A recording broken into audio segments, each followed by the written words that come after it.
Halo Tribuners, jumpa lagi bersama saya Mutiara dalam tayangan podcast Tribun Lampung. Tribuners, seperti biasa, Mutiara sudah kedatangan narasumber yang akan berbincang bersama Mutiara di studio Tribun Lampung tercinta. Kali ini kita akan membahas seputar film lokal yang sedang tayang di bioskop online sampai dengan bulan November nanti. Dan kita pengen tahu nih, ada apa sih di balik penggarapan film lokal ini, namanya itu film Serdam. Mungkin Tribuners semua ada yang sudah nonton juga, dan kalau belum boleh disimak seperti apa proses pembuatannya dan apa sih pesan yang akan disampaikan lewat film Serdam ini. Nah, langsung saja Mutiara perkenalkan narasumber kita pada pagi hari ini. Yang pertama itu ada Mbak Iin Zakaria selaku produser dan juga penulis film Serdam. Halo Mbak Iin. Hai. Ini udah kesekian kali kita berjumpa ya Mbak? Iya, udah berapa kali ini sama Mbak Iin kita. Gimana kabarnya hari ini Mbak? Alhamdulillah sehat. Alhamdulillah sehat. Nah, di sebelah Mbak Iin ini Mutiara baru pertama kali juga bertemu, yaitu ada Kak Iswadi Pratama. Ini sebagai tokoh utama dalam film Serdam yang bernama Hamdan ya. Betul ya Kak Is? Wah, luar biasa sekali. Ini kita udah ada dua narasumber yang akan berbincang menemani Mutiara dan kita akan membahas seputar film Serdam. Mungkin ini sebagai awalan kita pengen tahu nih ya, sebenarnya apa sih film Serdam itu Mbak Iin, dan Serdam ini mungkin kan kayaknya nggak asing di telinga orang lokal Lampung, dan maknanya itu seperti apa Mbak?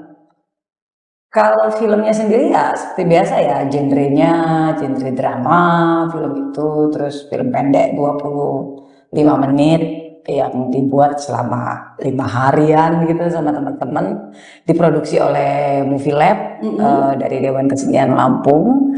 Kemudian Movie Lab sendiri juga merupakan gabungan dari beberapa komunitas yang ikut serta di dalam situ. Terus filmnya sendiri bercerita tentang seorang maestro pembuat serdam yang harus menyelesaikan serdam dia karena permintaan dari kepala sukunya ya yang dia hormati. Dan serdam sendiri itu adalah alat musik tiup yang dimiliki oleh masyarakat Lampung. Ya. Terbuat dari bambu, panjangnya biasanya itu 35 sampai 50 cm begitu, bambunya itu bambu. Ada orang yang membuatnya dari bambu bamban, ada juga yang membuatnya dari bambu tamiya. Tergantung dia mau ketebalannya berapa. Jadi pilihannya dari dua bambu itu. Kenapa bambu itu yang dipilih? Karena ruasnya yang panjang.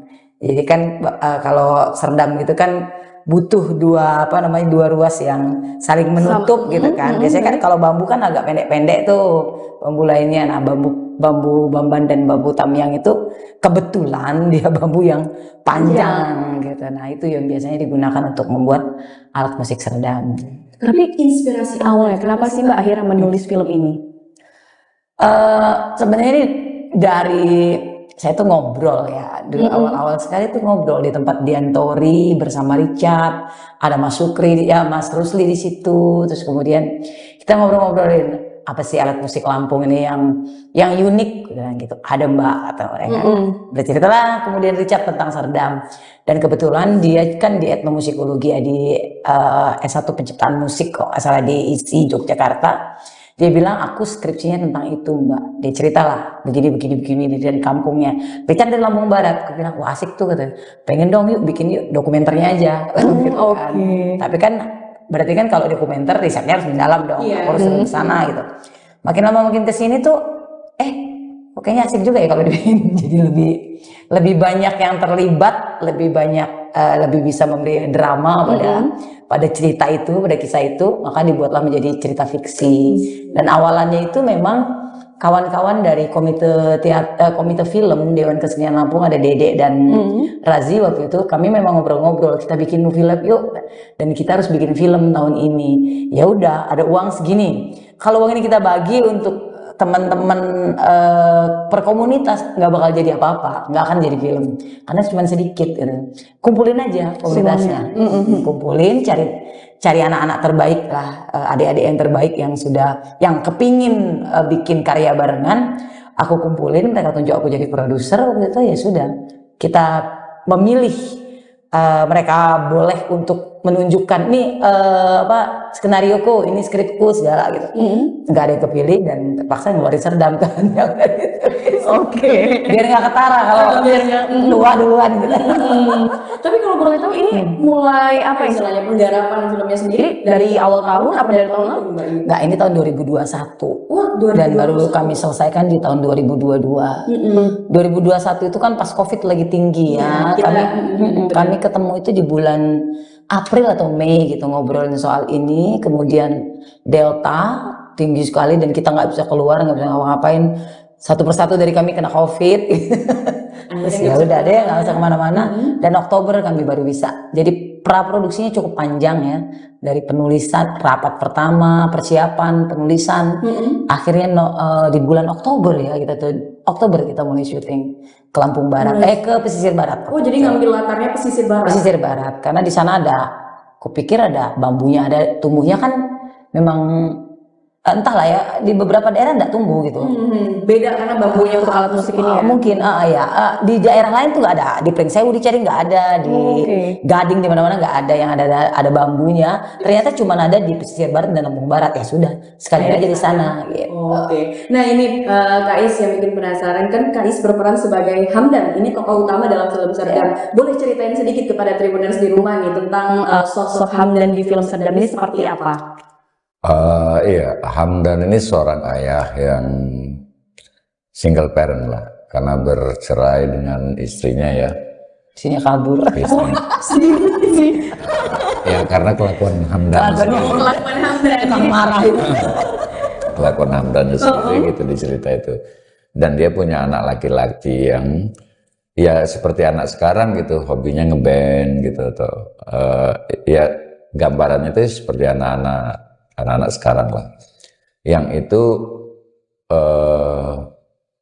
kurang disukai oleh Hamdan. Tapi si anaknya ini termasuk anak yang punya pikiran mandiri, merdeka gitu. Dia pengen melakukan apa yang mau dia lakukan gitu, secara positif ya. Di lain sisi si anak ini punya kekecewaan yang dia simpan terhadap ayahnya, karena kelakuan ayahnya itu dia jadi terpisah dengan ibunya kan. Nah, jadi Hamdan hidup di kampung sendiri gitu, anaknya ya di kota gitu, sekolah, kuliah. Nah, Hamdan ini terus diminta pembuat Serdam, pewaris ya. Pewaris. Hamdan ini salah satu pewaris secara keturunan yang bisa bikin Serdam. Suatu kali dia diminta untuk membuat Serdam oleh Pun ya. Seorang yang ya masih punya terah bangsawan gitu, untuk terapi anaknya yang apa nama penyakitnya itu? Oh, dia kena gangguan bicara. Gangguan bicara, nggak bisa ngomong, yang konon itu bisa disembuhkan dengan terapi lewat suara suling Serdam. Persoalannya Serdam ini kan harus dibuat, sebelum dibuat bambunya itu ritualnya gitu, harus ditancapkan di kuburan orang yang matinya tidak wajar, mati kecelakaan atau mati apa gitu, yang masih muda gitu, yang belum nikah. Jadi yang belum nikah, dengan hal-hal seperti itu ya? Ya yang belum nikah. Nah, dia nggak bisa nolak karena juga yang minta adalah salah seorang bangsawan. Di samping itu ini untuk menyembuhkan si anak itu, dan cuma itu caranya. Dia berharap anaknya itu bisa membantu dia gitu. Tetapi anaknya menolak. Itu. Sampai akhirnya singkat ceritanya itu dia marah dengan anaknya, dia usir anaknya pergi bawa motor dan anaknya mati kecelakaan. Wah, ini memang dramatis banget ini emang ceritanya ya. Iya, dan karena memang nggak menemukan kuburan yang seperti itu, ya kuburan anaknya sendiri. Jadi dia tanam bambu yang Bambu itu tadi ya? bambu yang untuk dibuat Serdam tuh dia tanam di kubur anaknya sendiri. Ya gimana ya, di satu sisi dia itu kuburan anaknya, di sisi lain dia memang sudah menyanggupi untuk bikin Serdam. Nah, konflik batinnya di situ. Dia punya penyesalan, punya kemarahan dengan diri sendiri, tapi ya mau gak mau harus tetap dia lakukan. Ditancapkan di kuburan itu, baru dibuat Serdam dan diberikan untuk terapi si anak ya. Si anak tadi. Kalau boleh tahu Kak Is, kenapa sih akhirnya Kak Is ini memutuskan untuk ikut serta gitu? Apalagi dipaksa sama kami. Jadi tokoh utama gitu. Kenapa kalau boleh tahu Kak Is? Ya pertama saya tahu Iin sejak dia masih kecil ya, sejak dia masih SMP dia memang menyenangi kesenian, seni dia apa, dan sampai sekarang dia tetap berkesenian. Artinya orang yang menawari saya ini orang yang memang punya seluruh dirinya itu untuk kesenian. Menjadi terharu. Ya, artinya saya tahu rekam jejaknya dia di kesenian, bukan orang kemarin sore, bukan aji mumpung gitu. Yang kedua, yang mengerjakan film ini kan relatif orang-orang muda semua, teman-teman film yang ada di sini. Dan sebagai orang yang tua, katakanlah orang yang menuakan diri, saya merasa ya punya kewajiban untuk membersamai mereka. Dan yang ketiga, dan ini salah satu yang sangat penting karena ceritanya memang sangat menarik. Ceritanya sangat menarik dan dia bukan cuma karena bermuatan lokal, tapi juga kalau pesannya tentu saja. Tetapi yang mau saya sampaikan, kita jangan sampai salah membaca bahwa oh di balik pembuatan Serdam ini ada sesuatu yang mistis dan itu misalnya kalau kita lihat dengan logika kita sekarang kayak apa ya, kayak secara moral itu nggak etis gitu. Bukan itu. Kalau saya membacanya ini kan ada pengaruh dari ajaran Hindu. Ya, ada pengaruh dari ajaran Hindu. Yang saya membacanya ini dia bicara tentang karma dan dharma. Kenapa harus orang yang mati tidak wajar atau mati? Ada kepercayaan bahwa jiwatmannya, ruhnya itu kan katakan belum tenang. Dan salah satu untuk membayar karma itu harus ada dharma. Jadi ketika dia menjadi suling, anggaplah bahwa jiwanya atau jiwatman orang ini ada di suling itu, dan itu sebentuk dharma dia yang untuk membayar karmanya dalam kehidupan yang belum bisa dia tunaikan.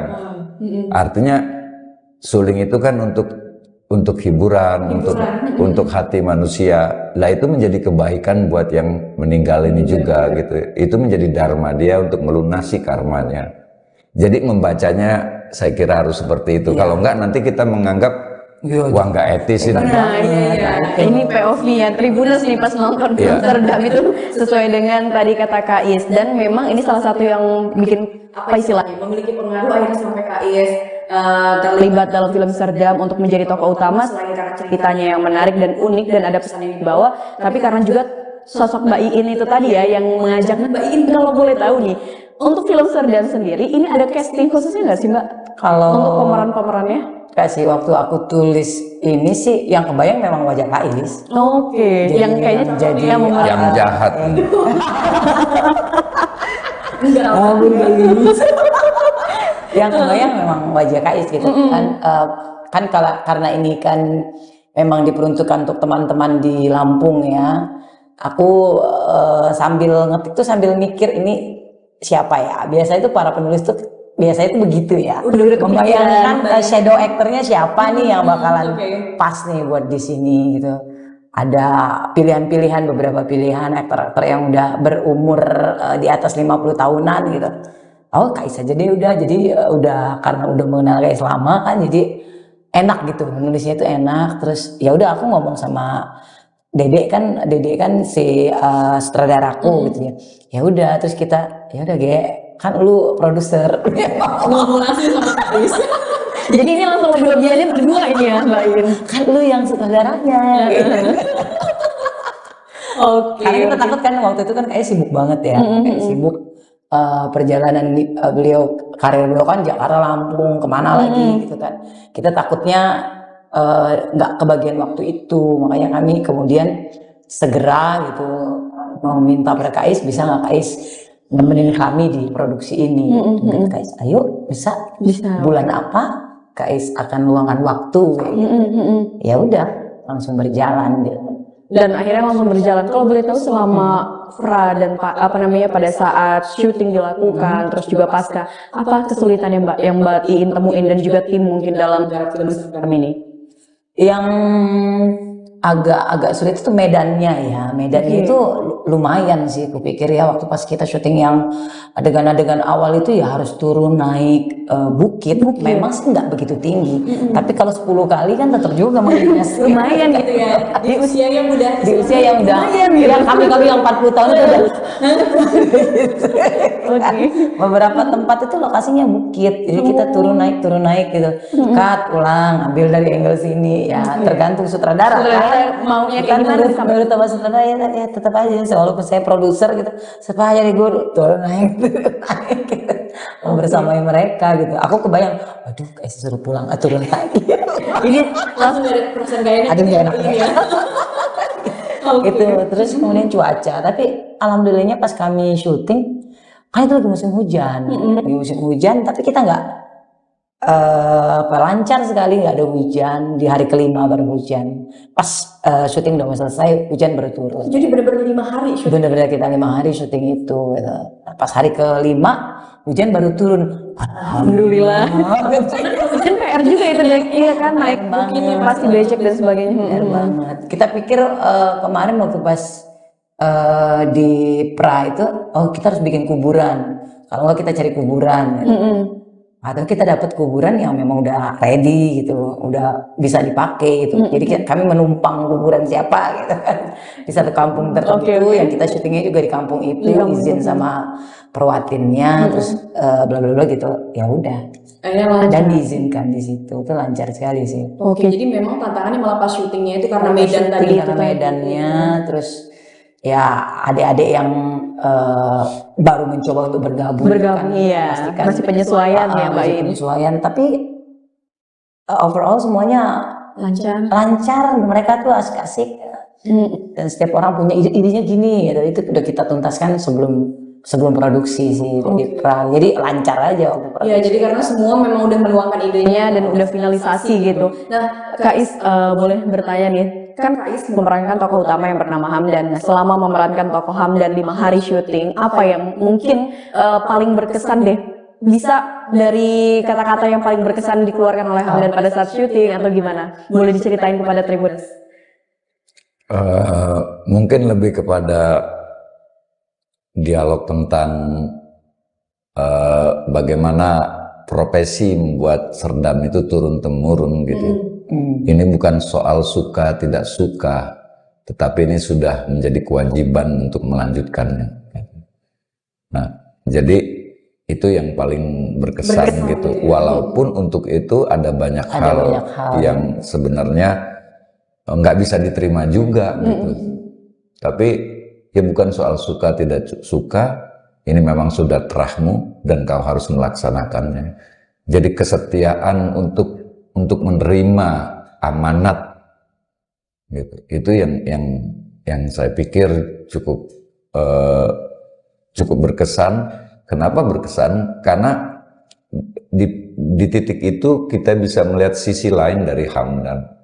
Bukan semata-mata suami yang istri yang galak, yang nggak toleran gitu. Ya bukan berarti saya nyari bagus-bagusnya Hamdan.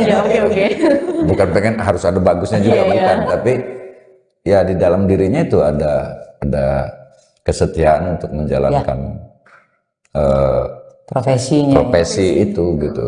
Jadi bukan soal suka tidak suka, bukan pertimbangannya, bukan hal-hal yang hari ini menjadi pertimbangan utama kita ya, materi. Jadi ini soal amanat gitu. Nah itu yang paling berkesan. Tapi selama memerankan karakter Hamdan pada saat syuting dilakukan, ada nggak yang mungkin menurut Kais agak sulit gitu? Ekspresi apa yang mungkin sulit untuk kayak gini gitu? Mungkin pas menancapkan bambu di kubur anaknya. Kenapa ini? Ada cerita? Ya karena itu nggak. Ampun kan itu pasti. Itu nggak mungkin nancep, walaupun cuma nancep gitu. Lo itu kuburan anaknya lo dan mati tidak wajar. Dan dia harus naruh di situ supaya selesai. Naruh di situ kubur anaknya. Nah itu dan tidak ada kata-kata kan. Itu yang paling menantang menurutku dan justru itu jadi menarik gitu.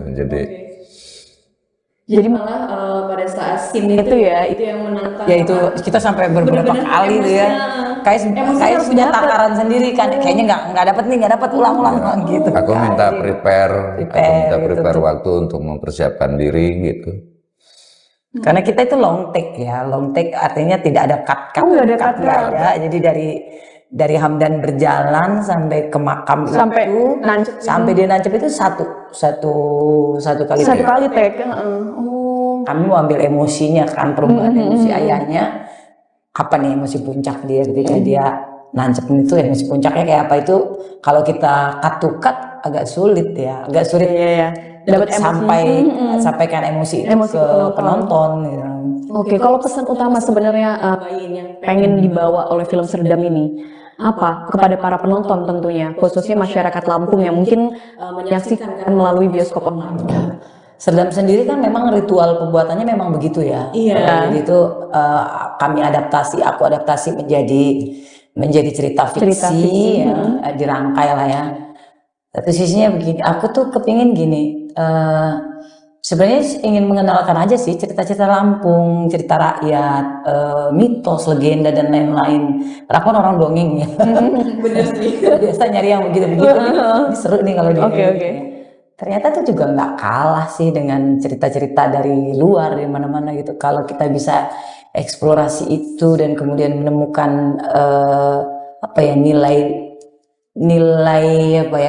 tradisi, nilai lokal yang ternyata juga global gitu. Ternyata juga seluruh dunia juga punya nilai itu gitu di sesuatu yang sederhana di sebuah kota yang namanya Lampung. Gitu. Nah, aku kepinginnya sih pesannya itu sampai bahwa di Lampung yang kecil ini gitu ya, yang bagian dari Indonesia dan Nusantara dan bagian dunia ini ada loh hal-hal yang unik dan menarik yang bisa kita nikmati dan itu kayaknya relate dengan semua orang. Kalau boleh tahu film Serdam ini mulai tayangnya dari kapan nih Dari Mbak Iin? bulan Juni, 2 Juni kemarin. 2 Juni kemarin sampai dengan November 2024 ini kita dapat 6 bulanan lah ya. 6 bulan atau berapa ya? Udah ada nomor belum Bang Mbak waktu pertama kali? Nobar udah, kita ngundang banyak waktu itu kita ngundang banyak media juga. Tribun kayaknya diundang deh waktu itu datang juga Tribun. Ya konferensi pers gitu deh. Kenapa film ini kok bisa ditayangkan gitu kan? Perjalanannya sebenarnya sih cukup panjang film ini dari dibuat dan selesai di tahun 2022 dan kami nobar bersama waktu itu untuk merayakan lah ya selesainya film. Terus kemudian mandek nih nggak kemana-mana gitu, aku dicolek-colek ayo dong tayang di sini, nggak mau. Nggak mau. Jadi pengen tahu nih ini film ini mau kemana nih nanti, takdirnya bakal kemana nih, aku tunggu gitu kan. Nggak mau masuk kalau bukan festival kataku. Sesederhana apapun film itu jangan diapa-apain dulu. Kalau bukan tawaran festival jangan. Jadi udah kami cari beberapa festival dan terakhir di Kenduri Film Festival, Festival Film Melayu waktu itu. Jadi negara-negara Melayu juga ikut di situ. Di Jambi ya, tahun 2023. Ternyata kita lolos di situ dan setelah dari sana JAF Community Forum kan juga membersamai festival itu. Kemudian JAF juga menayangkan, lalu ada tawaran dari bioskop online, dari JAF telepon kita, mau nggak kalau ini kita ajuin ke bioskop online tapi kurasi ya.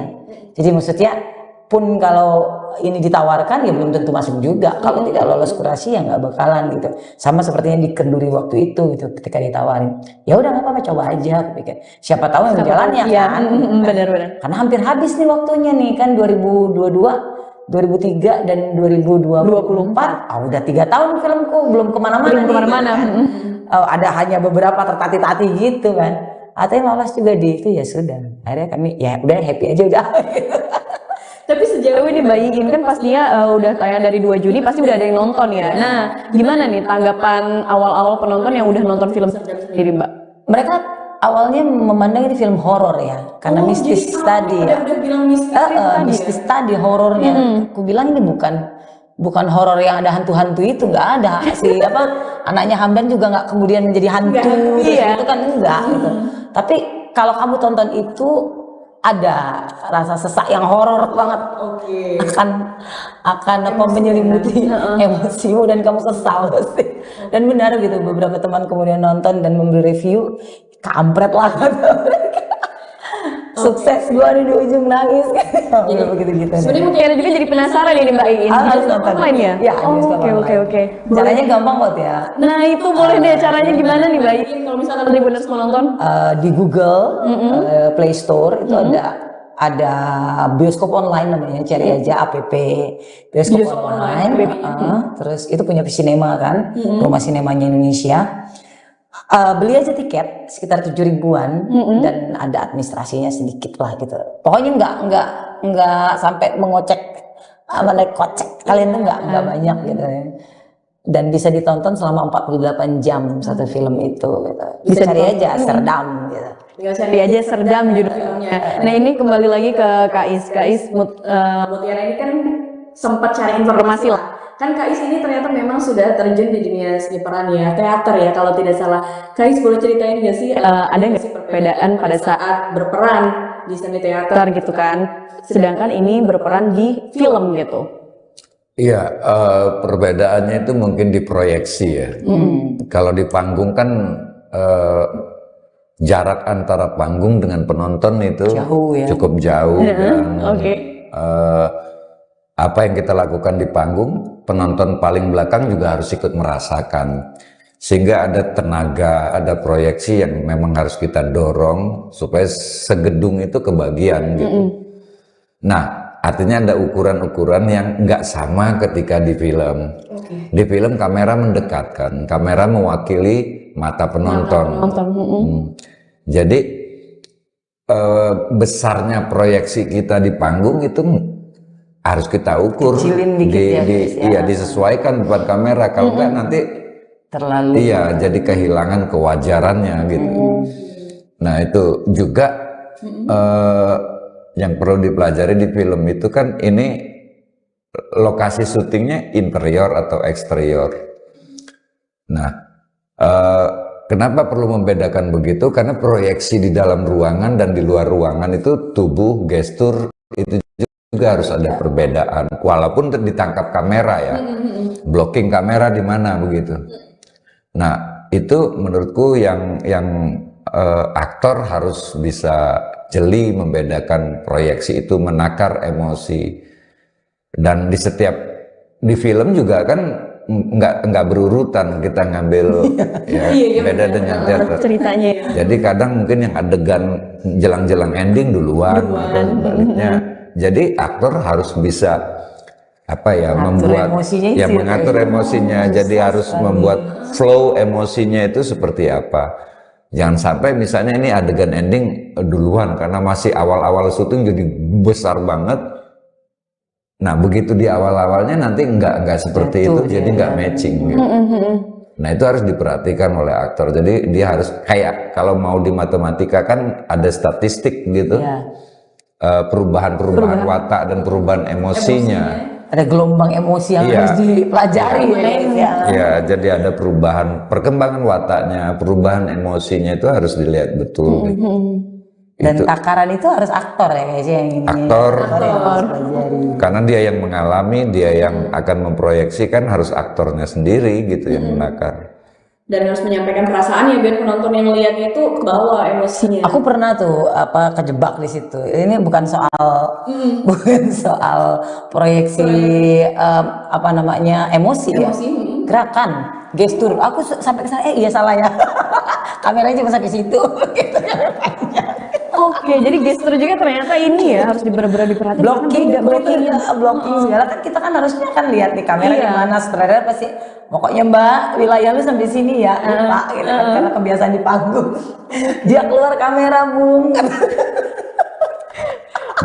Dan yang menariknya di film ini kan emosi itu misalnya harus ada layer yang lain yaitu mood mistis ya, mood mistis. Dari film ini kan harus terlihat pada aktor gitu. Karena dia bukan film horor yang sedikit-sedikit mau mamerin hantu kan, bukan itu. Tapi mistis maksudku itu harus ada di dalam tubuh dan diri si Hamdan. Karena dia sebagai pembuat Serdam dan mewariskan itu pastilah ada ada nilai yang hidup di dalam tubuhnya, di dalam dirinya, dan itu harus terlihat pada saat tertentu. Jadi menyentuh juga Walaupun gitu pendek ya. tapi Iya. Intensitas emosinya itu Emosinya. sangat tinggi gitu. Nah mengatur itu yang memang Ngatur itu kalau yang nggak biasa, Ya. aduh. makanya kemudian pilihan itu jatuhnya ke Kais ya. Akhirnya, karena memang Kais. Nah, waduh ini susah ini ini susah nih. Sengat ini yang main nih. Di ini apa namanya di dunia seni peran ini. Kayaknya dari SMP kayaknya. ya dari Sebelum tahun ke SMP, sebelum ke SMP. dari tahun 89. 89. Oh, udah lama banget. Udah berapa tahun ya? Coba 9. Mau ngitungnya jadi males juga nih. Oh aku udah pulang SMP sampai aku punya anak 4 dan aku udah Iya. selesai kuliah. Dan Mbak Iin juga gitu ya Allah. Iya ya, Nah benar-benar. dulu aku muridnya. Oh, jadi dulu Mbak Iin itu muridnya Kak Is. Kayak Kak Erwin almarhum sama Kak Panji gitu. Oji Semar ya.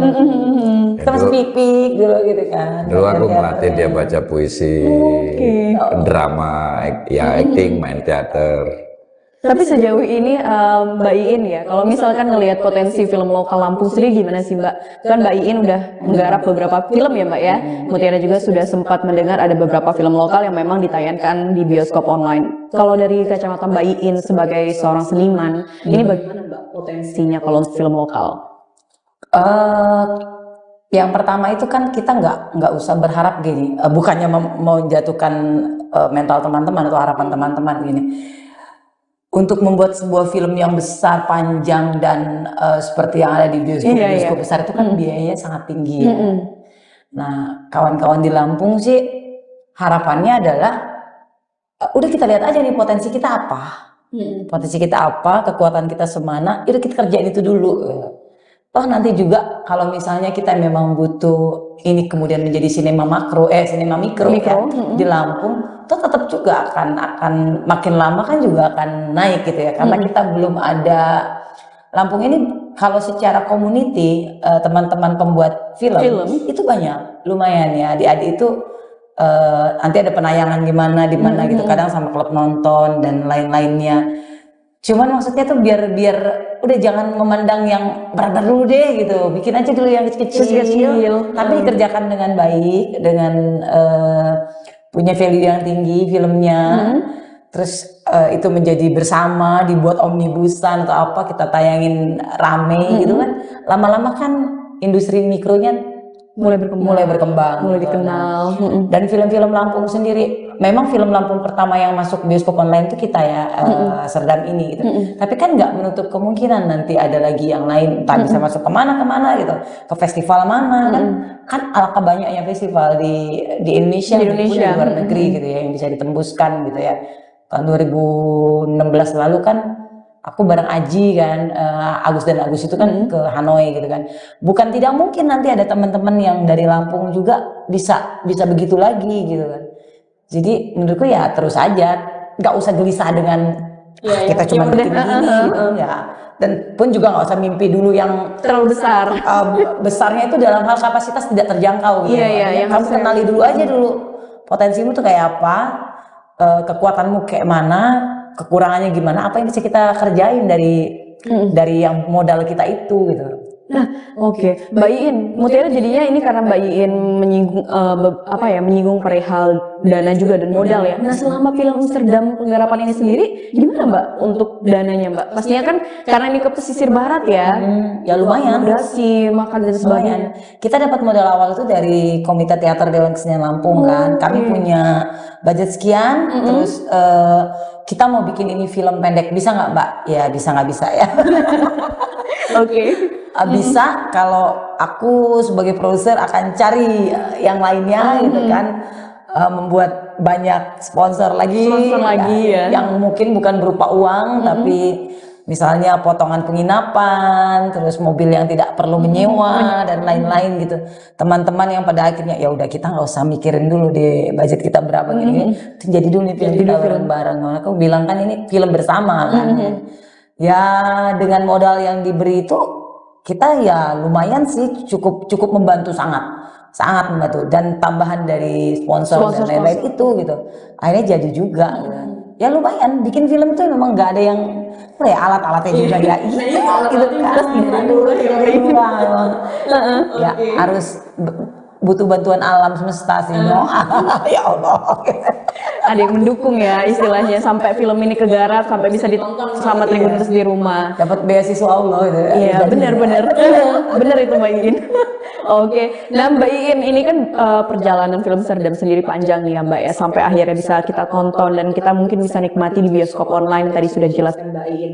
Mbak Iin ini mungkin kedepannya ada gebrakan baru nih Mbak, mungkin udah berencana mau buat film lokal baru lagi dengan mengusung tema yang beda? Ada sih. Udah kepikiran tapi belum boleh di-spill ya Mbak, ini masih dalam proses apa gimana ini Mbak ceritanya? Masih dalam proses ya? Di dalam proses. Oke, kita tunggu ya Mbak. Terutama proses mencari sponsor.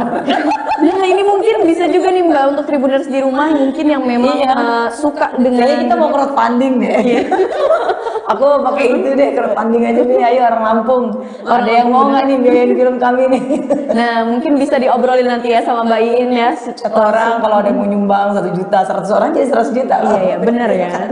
Jadi bisa istilahnya sama-sama bareng-bareng yuk ini film lokal Lampung sama-sama untuk bisa maju gitu kan. Nah ini mungkin kita udah berada di apa ya istilahnya akhir podcast kita. Nah mungkin sebelum kita akhiri podcast kita ini Mutiara mau mendengarkan dari Kak Is dulu deh boleh. Untuk Tribuners di rumah mungkin bisa sampaikan apa ya istilahnya kesannya Kak Is untuk film Serdam ini dan ajak Tribuners di rumah untuk nonton film Serdam di bioskop online mungkin Kak Is. Kalau teman-teman mau lihat film dengan cerita yang baik dan acting yang keren ya nonton Serdam. Oh, padat singkat jelas. Satu kata untuk film Serdam apa ini, Kak Is? Keren. Wih, oke. Keren kan? Singkat langsung bener-bener satu kata langsung keren. Nah, kalau dari Mbak Iin sendiri Mbak untuk mengajak Tribuners di rumah nonton film Serdam. Yuk kita dukung film Lampung, teman-teman di Lampung. Yang di orang Lampung di luar Lampung pun juga bisa. Caranya klik bioskop online di Play Store, terus beli tiketnya, cari filmnya, terus beli tiketnya, tonton. Oke, tonton dan mungkin kalau misalkan kasih komen. Nah itu yang penting biar ini perfilman lokal khususnya untuk di Lampung ini bisa lebih maju dengan saran dari teman-teman di bisa rumah. dibicarakan terus-menerus. Betul banget. Nah Tribuners mungkin itu tadi podcast Mutiara bersama dengan Mbak Iin dan juga Kak Is. Kita membahas seputar gimana sih sampai film Serdam ini akhirnya bisa Tribuners saksikan di bioskop online. Dan jangan lupa ya kita mungkin masyarakat Lampung khususnya Tribuners yang menyaksikan tayang podcast ini nonton di bioskop online film Serdam dan bisa diberikan juga nih kritik dan sarannya terkait film Serdam. Nah Mbak Iin terima kasih banyak atas waktunya Mbak. Semoga sukses filmnya. Ini tayang sampai November nanti ya Mbak? Nanti. Oke, sampai November nanti masih panjang waktunya ya. Kak Is terima kasih banyak atas waktunya dan banyak sekali yang bisa kita dapatkan dari obrolan kita kali ini. Sampai jumpa di tayang podcast berikutnya bersama dengan saya Mutiara. Halo Tribuners, jumpa lagi bersama saya Mutiara dalam tayangan podcast Tribun Lampung. Tribuners seperti biasa, Mutiara sudah kedatangan narasumber yang akan berbincang bersama Mutiara di studio Tribun Lampung tercinta. Kali ini kita akan membahas seputar film lokal yang sedang tayang di bioskop online sampai dengan bulan November nanti. Dan kita pengen tahu nih, ada apa sih di balik penggarapan film lokal ini, namanya itu film Serdam. Mungkin Tribuners rumah ada yang sudah nonton juga dan kalau belum boleh disimak seperti apa proses pembuatannya dan apa sih pesan yang akan disampaikan lewat film Serdam ini. Nah langsung saja Mutiara perkenalkan narasumber kita pada pagi hari ini. Yang pertama itu ada Mbak Iin Zakaria selaku produser dan juga penulis film Serdam. Halo Mbak Iin. Hai. Ini udah kesekian kali kita berjumpa ya Mbak? Iya udah berapa kali ini sama Mbak Iin kita. Gimana kabarnya hari ini Mbak? Alhamdulillah sehat. Alhamdulillah sehat. Nah di sebelah Mbak Iin ini Mutiara baru pertama kali juga bertemu yaitu ada Kak Iswadi Pratama. Ini sebagai tokoh utama dalam film Serdam yang bernama Hamdan ya. Betul ya Kak Is? Wah luar biasa sekali. Ini kita udah ada 2 narasumber yang akan berbincang menemani Mutiara dan kita akan membahas seputar film Serdam.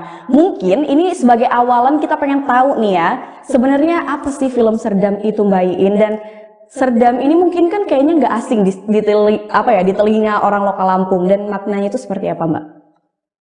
Kalau filmnya sendiri ya seperti biasa ya, genrenya genre drama, film itu, terus film pendek 25 menit yang dibuat selama 5 harian gitu sama teman-teman, diproduksi oleh Movie Lab dari Dewan Kesenian Lampung. Kemudian Movie Lab sendiri juga merupakan gabungan dari beberapa komunitas yang ikut serta di dalam situ. Terus Filmnya sendiri bercerita tentang seorang maestro pembuat serdam yang harus menyelesaikan serdam dia karena permintaan dari kepala sukunya ya yang dia hormati. Ya. Dan serdam sendiri itu adalah alat musik tiup yang dimiliki oleh masyarakat Lampung. Ya. Terbuat dari bambu, panjangnya biasanya itu 35 sampai 50 cm begitu, bambunya itu bambu. Ada orang yang membuatnya dari bambu bamban, ada juga yang membuatnya dari bambu Tamiya. Tergantung dia mau ketebalannya berapa. Gitu. Jadi pilihannya dari dua bambu itu. Kenapa bambu itu yang dipilih? Karena ruasnya yang panjang. Jadi kan kalau serdam gitu kan butuh dua ruas yang saling menutup gitu kan. Biasanya kan kalau bambu kan agak pendek-pendek tuh bambu lainnya. Nah bambu bamban dan bambu tamyang itu kebetulan dia bambu yang panjang gitu. Nah itu yang biasanya digunakan untuk membuat alat musik serdam. Tapi inspirasi awalnya kenapa sih Mbak akhirnya menulis film ini? Sebenarnya ini dari saya tuh ngobrol ya dulu awal-awal sekali tuh ngobrol di tempat Diantori bersama Richard, ada Mas Sukri ya, Mas Rusli di situ, terus kemudian kita ngobrol-ngobrolin apa sih alat musik Lampung ini yang unik gitu. Ada Mbak atau mereka berceritalah kemudian Richard tentang serdam dan kebetulan dia kan di etnomusikologi ya, di S1 penciptaan musik kok asal di ISI Yogyakarta. Dia bilang aku skripsinya tentang itu Mbak. Dia ceritalah begini dari kampungnya. Richard dari Lampung Barat. Aku bilang wah asik tuh katanya. Pengen dong yuk bikin yuk dokumenternya aja. Gitu kan. Tapi kan berarti kan kalau dokumenter risetnya harus mendalam dong. Harus ke sana gitu. Makin lama makin kesini tuh kayaknya asik juga ya kalau dibikin. Jadi lebih banyak yang terlibat, lebih banyak lebih bisa memberi drama pada cerita itu, pada kisah itu, maka dibuatlah menjadi cerita fiksi. Dan awalannya itu memang kawan-kawan dari komite film Dewan Kesenian Lampung, ada Dede dan Razi waktu itu, kami memang ngobrol-ngobrol, kita bikin movie lab yuk, dan kita harus bikin film tahun ini. Ya udah, ada uang segini. Kalau uang ini kita bagi untuk teman-teman per komunitas nggak bakal jadi apa-apa, nggak akan jadi film karena cuma sedikit gitu. Kumpulin aja komunitasnya, kumpulin cari anak-anak terbaik lah, adik-adik yang terbaik yang kepingin bikin karya barengan, aku kumpulin, mereka tunjuk aku jadi produser waktu itu. Ya sudah, kita memilih mereka boleh untuk menunjukkan nih skenarioku, ini skripku segala gitu. Nggak ada yang kepilih dan terpaksa ngeluarin serdam kan.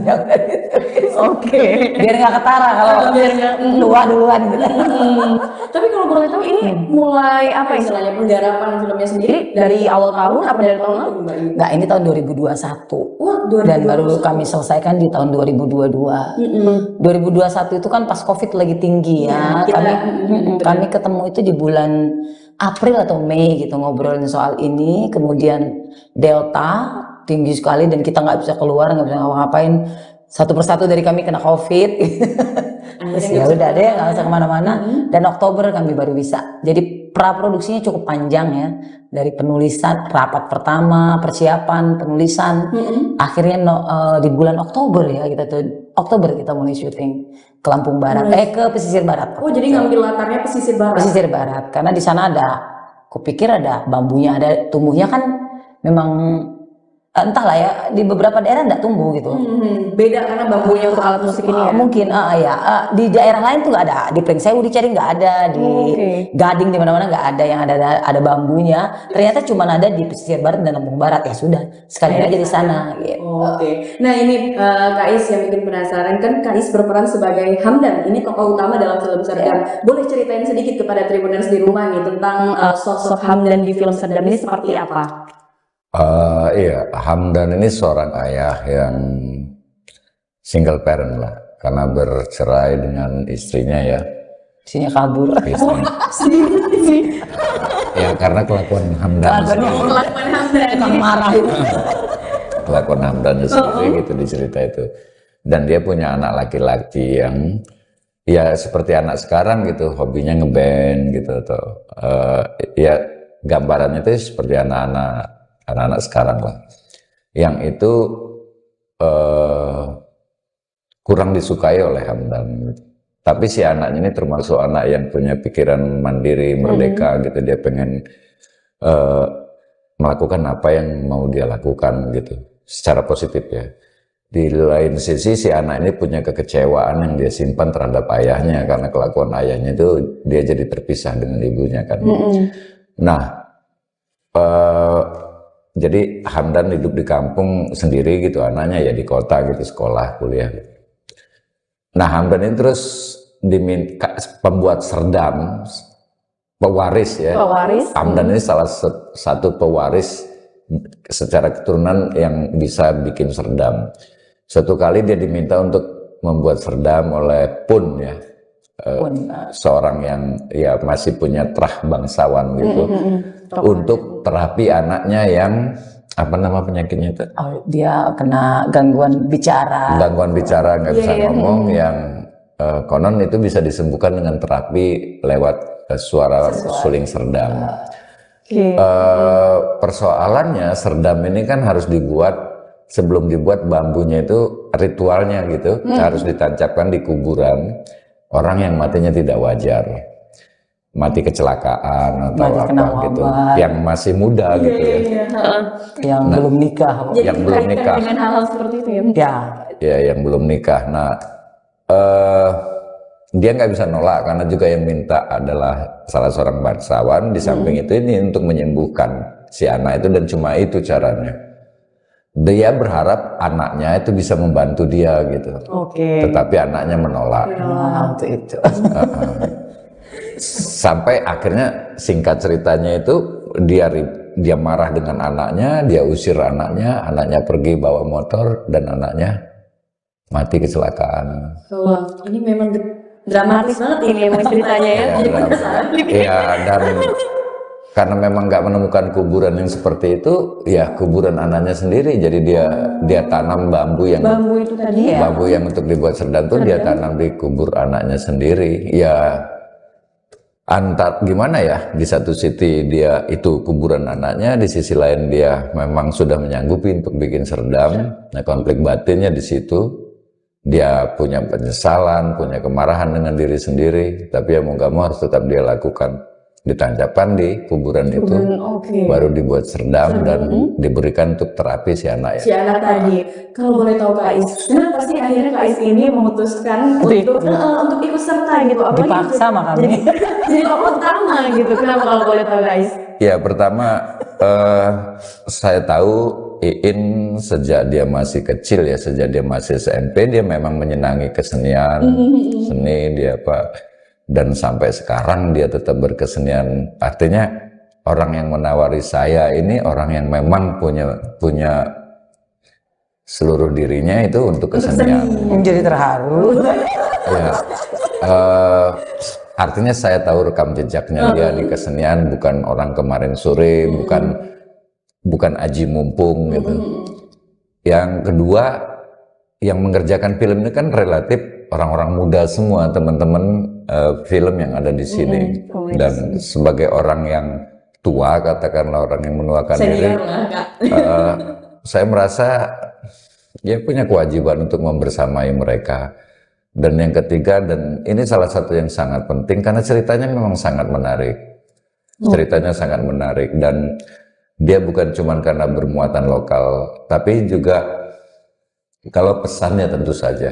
Tetapi yang mau saya sampaikan, kita jangan sampai salah membaca bahwa oh di balik pembuatan serdam ini ada sesuatu yang mistis, dan itu misalnya kalau kita lihat dengan logika kita sekarang kayak apa ya, kayak secara moral itu nggak etis gitu. Bukan itu. Kalau saya membacanya ini kan ada pengaruh dari ajaran Hindu. Ya, ada pengaruh dari ajaran Hindu. Yang saya membacanya ini dia bicara tentang karma dan dharma. Kenapa harus orang yang mati tidak wajar atau mati? Ada kepercayaan bahwa jiwanya, jiwatmannya, ruhnya itu kan katakan belum tenang. Dan salah satu untuk membayar karma itu harus ada dharma. Jadi ketika dia menjadi suling, anggaplah bahwa Jiwanya. atau jiwa teman orang ini ada di suling itu, dan itu sebentuk dharma dia yang untuk membayar karmanya dalam kehidupan yang belum bisa dia yang belum bisa dia tunaikan. Artinya suling itu kan untuk hiburan, untuk hati manusia. Lah itu menjadi kebaikan buat yang meninggal ini juga gitu. Itu menjadi dharma dia untuk melunasi karmanya. Jadi membacanya saya kira harus seperti itu. Kalau enggak nanti kita menganggap wah nggak etis ini. Nah, ini POV-nya Tribuners nih pas nonton film Serdam itu sesuai dengan tadi kata Kak Is, dan memang ini salah satu yang bikin apa istilahnya memiliki pengaruh akhirnya sampai Kak Is terlibat dalam film Serdam untuk menjadi tokoh utama, selain karena ceritanya yang menarik dan unik dan ada pesan yang dibawa, tapi karena juga sosok Mbak Iin itu tadi ya yang mengajaknya. Mbak Iin kalau boleh tahu nih, untuk film Serdam sendiri ini ada casting khususnya nggak sih Mbak? Kalau untuk pemeran-pemerannya? Kasih waktu aku tulis ini sih yang kebayang memang wajah Kak Iis. Oke, yang kayaknya jadi yang jahat.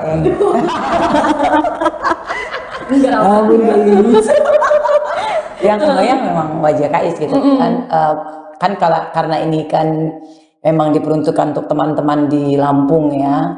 Aku sambil ngetik tuh sambil mikir ini siapa ya. Biasanya itu para penulis tuh biasanya itu begitu ya. Membayangkan shadow actornya siapa nih yang bakalan pas nih buat di sini gitu. Ada pilihan-pilihan, beberapa pilihan aktor-aktor yang udah berumur di atas 50 tahunan gitu. Oh Kak Is aja deh udah, jadi udah karena udah mengenal Kak Is lama kan, jadi enak gitu menulisnya itu enak. Terus ya udah aku ngomong sama Dede kan si sutradaraku gitu ya. Ya udah terus kita ya udah kan lu produser. Ngomong langsung sama Kak Is. Jadi ini langsung ngobrol-ngobrolnya berdua ini ya Mbak Iin. Kan lu yang sutradaranya. Gitu. Oke. Karena kita takut kan waktu itu kan kayak sibuk banget ya, kayak sibuk perjalanan beliau, karir beliau kan Jakarta, Lampung, kemana lagi gitu kan. Kita takutnya nggak kebagian waktu itu, makanya kami kemudian segera gitu mau minta pada Kak Is, bisa nggak Kak Is nemenin kami di produksi ini. Gitu, Kak Is, ayo bisa. Bulan apa Kak Is akan luangkan waktu gitu. Ya udah langsung berjalan gitu. Dan akhirnya langsung berjalan. Kalau boleh tahu selama pra dan pada saat syuting dilakukan, terus juga pasca, apa kesulitan yang Mbak Iin temuin dan juga tim mungkin dalam film Serdam ini? Yang agak sulit itu medannya ya. Medannya itu lumayan sih kupikir ya, waktu pas kita syuting yang adegan-adegan awal itu ya harus turun naik bukit. Memang sih nggak begitu tinggi, tapi kalau 10 kali kan tetap juga lumayan gitu ya. Di usia yang yang kami yang 40 tahun itu udah beberapa tempat itu lokasinya bukit, jadi kita turun naik gitu. Cut ulang, ambil dari angle sini ya, tergantung sutradara maunya kayak gimana. Menurut sama sutradara ya tetap aja, walaupun saya produser gitu, supaya gue turun naik gitu. Membersamai mereka gitu. Aku kebayang, aduh kayak suruh pulang, turun lagi. Ini langsung ada perasaan gak enak. Aduh gak enak ya. Gitu. Terus kemudian cuaca, tapi alhamdulillahnya pas kami syuting kan itu lagi musim hujan, tapi kita nggak lancar sekali, nggak ada hujan. Di hari kelima baru hujan. Pas syuting udah mau selesai, hujan baru turun. Jadi benar-benar 5 hari syuting. Benar-benar kita 5 hari syuting itu. Gitu. Pas hari kelima hujan baru turun. Alhamdulillah. Hujan PR juga itu deh. Iya kan, naik bukitnya pasti becek dan sebagainya. Benar banget. Kita pikir kemarin waktu pas di pra itu, oh kita harus bikin kuburan. Kalau nggak kita cari kuburan. Gitu. Atau kita dapat kuburan yang memang udah ready gitu, udah bisa dipakai gitu. Jadi kami menumpang kuburan siapa gitu kan di satu kampung tertentu yang kita syutingnya juga di kampung itu, izin sama perwatinnya, terus bla bla bla gitu. Ya udah. Dan diizinkan di situ, itu lancar sekali sih. Oke, jadi memang tantangannya malah pas syutingnya itu karena medan tadi itu medannya, terus ya adik-adik yang baru mencoba untuk bergabung kan, iya, masih penyesuaian ya Mbak Iin. Penyesuaian, tapi overall semuanya lancar. Mereka tuh asik-asik dan setiap orang punya idenya gini gitu. Itu udah kita tuntaskan sebelum sebelum produksi sih dari peran. Jadi lancar aja waktu produksi. Iya, jadi karena semua memang udah menuangkan idenya dan udah finalisasi gitu. Nah, Kak Is boleh bertanya nih, kan Kak Is memerankan tokoh utama yang bernama Hamdan. Nah, selama memerankan tokoh Hamdan 5 hari syuting, apa yang mungkin paling berkesan deh? Bisa dari kata-kata yang paling berkesan dikeluarkan oleh Hamdan pada saat syuting atau gimana? Boleh diceritain kepada Tribuners? Mungkin lebih kepada dialog tentang bagaimana profesi membuat Serdam itu turun-temurun gitu. Ini bukan soal suka tidak suka, tetapi ini sudah menjadi kewajiban untuk melanjutkannya. Nah, jadi itu yang paling berkesan gitu. Walaupun untuk itu ada banyak hal yang sebenarnya nggak bisa diterima juga gitu. Tapi ya bukan soal suka tidak suka, ini memang sudah terahmu dan kau harus melaksanakannya. Jadi kesetiaan untuk menerima amanat gitu. Itu yang saya pikir cukup berkesan. Kenapa berkesan? Karena di titik itu kita bisa melihat sisi lain dari Hamdan. Bukan semata-mata suami yang kehilangan istri yang galak, yang gak toleran gitu. Ya bukan berarti saya nyari bagus-bagusnya Hamdan. Bukan pengen harus ada bagusnya juga, bukan. Tapi ya di dalam dirinya itu ada kesetiaan untuk menjalankan profesi itu gitu. Jadi bukan soal suka tidak suka, bukan pertimbangannya, bukan hal-hal yang hari ini menjadi pertimbangan utama kita ya, materi. Jadi ini soal amanat gitu. Nah itu yang paling berkesan.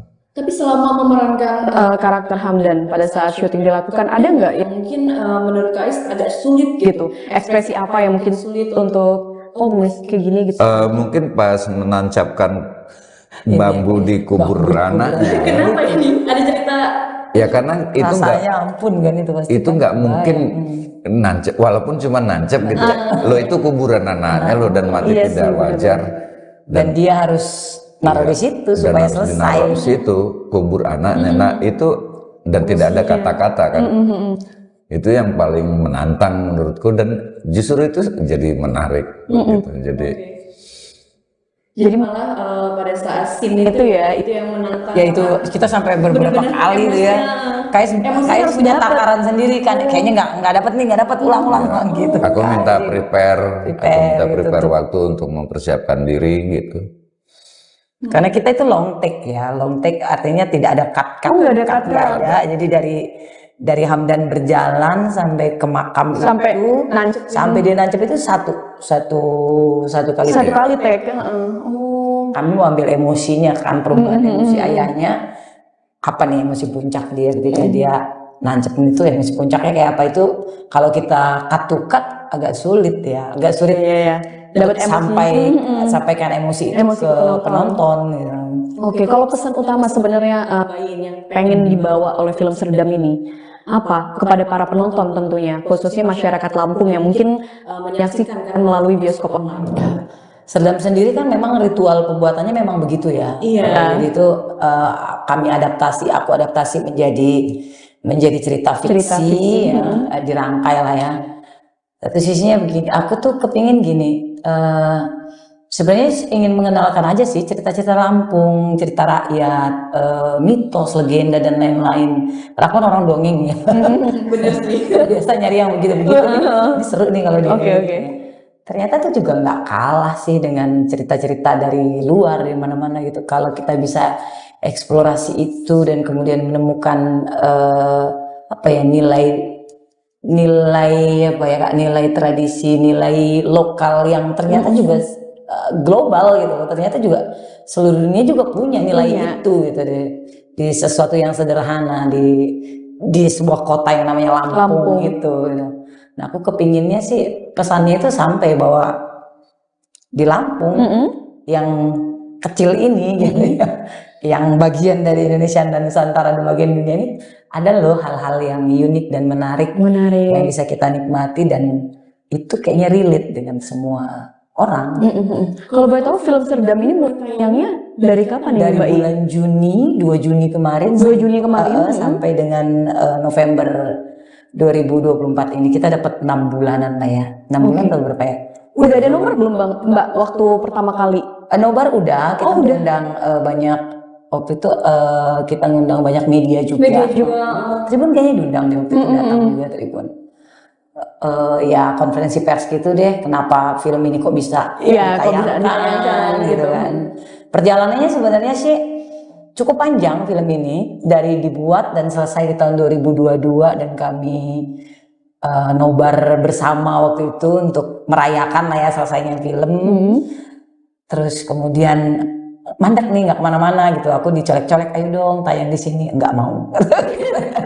Nggak mau. Cuma pengen tahu nih, ini film ini mau kemana nih nanti, takdirnya bakal kemana nih, aku tunggu gitu kan. Nggak mau masuk kalau bukan festival, kataku. Sesederhana apapun film itu jangan diapa-apain dulu.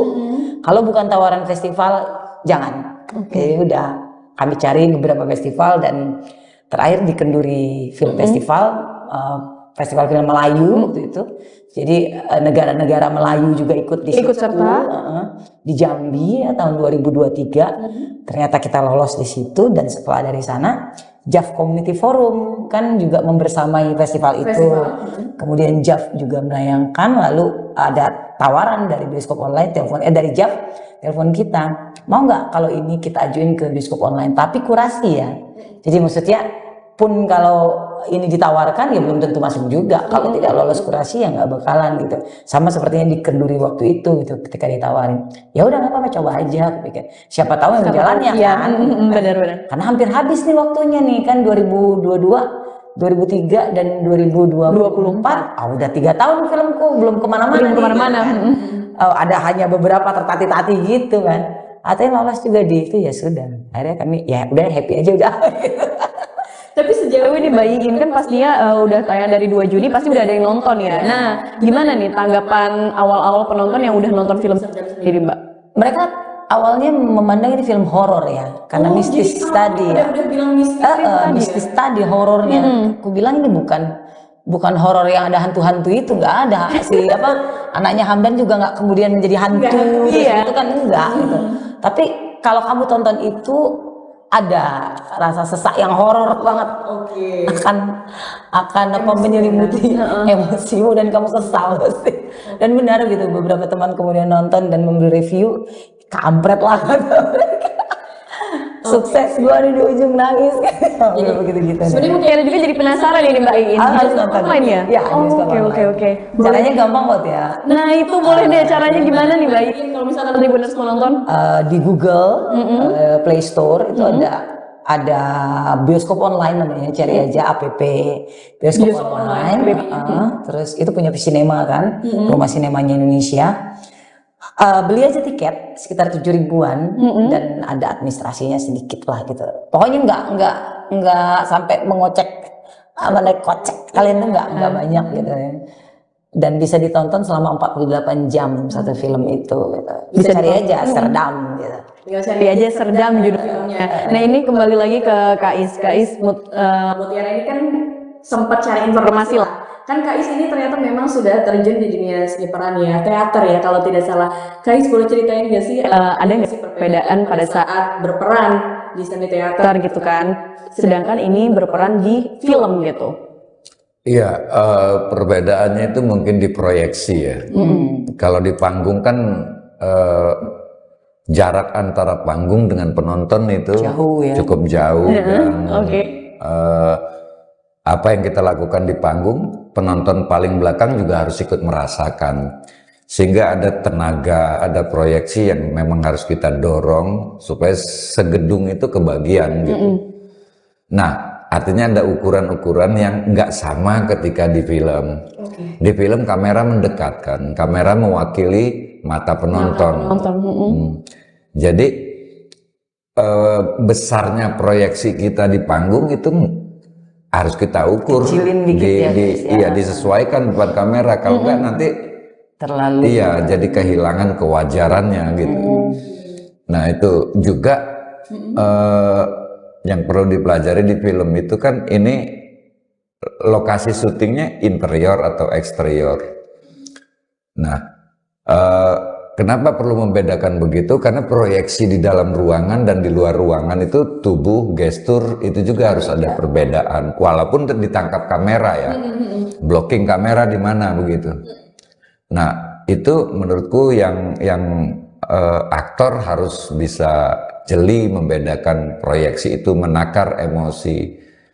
Dan di film juga kan nggak berurutan kita ngambil ya, beda dengan teater ceritanya ya. Jadi kadang mungkin yang adegan jelang-jelang ending duluan atau sebaliknya. Jadi aktor harus bisa mengatur emosinya. Jadi harus membuat flow emosinya itu seperti apa. Jangan sampai misalnya ini adegan ending duluan karena masih awal-awal syuting jadi besar banget. Nah begitu di awal-awalnya nanti nggak seperti itu, jadi nggak matching gitu. Nah itu harus diperhatikan oleh aktor. Jadi dia harus kayak kalau mau di matematika kan ada statistik gitu, perubahan watak dan perubahan emosinya. Ada gelombang emosi yang harus dipelajari. Ya, jadi ada perkembangan wataknya, perubahan emosinya itu harus dilihat betul. Dan takaran itu harus aktor ya guys yang ini. Aktor. Karena dia yang mengalami, dia yang akan memproyeksikan, harus aktornya sendiri gitu yang menakar. Dan harus menyampaikan perasaan ya biar penonton yang melihatnya itu kebawa emosinya. Aku pernah tuh kejebak di situ. Ini bukan soal proyeksi emosi ya. Gerakan, gestur. Aku sampai ke sana iya salah ya. Kameranya cuma sampai situ. Oke, jadi gestur juga ternyata ini ya harus benar-benar diperhatikan. Blocking segala kan kita kan harusnya kan lihat di kamera gimana, sutradara pasti pokoknya Mbak wilayah lu sampai sini ya, Pak gitu kan karena kebiasaan di panggung. Dia keluar kamera Bung. Dan yang menariknya di film ini kan emosi itu misalnya harus ada layer yang lain yaitu mood mistis ya, mood mistis. Dari film ini kan harus terlihat pada aktor gitu. Karena dia bukan film horor yang sedikit-sedikit mau mamerin hantu kan, bukan itu. Tapi mistis maksudku itu harus ada di dalam tubuh dan diri si Hamdan. Karena dia sebagai pembuat serdam dan mewariskan itu pastilah ada ada nilai yang hidup di dalam tubuhnya, di dalam dirinya, dan itu harus terlihat pada saat tertentu. Jadi sebenarnya walaupun pendek tapi intensitas emosinya itu sangat tinggi gitu. Nah mengatur itu yang memang ngatur itu kalau yang nggak biasa, aduh. Makanya kemudian pilihan itu jatuhnya ke Kais gitu. Karena memang Kais. Waduh ini susah ini susah.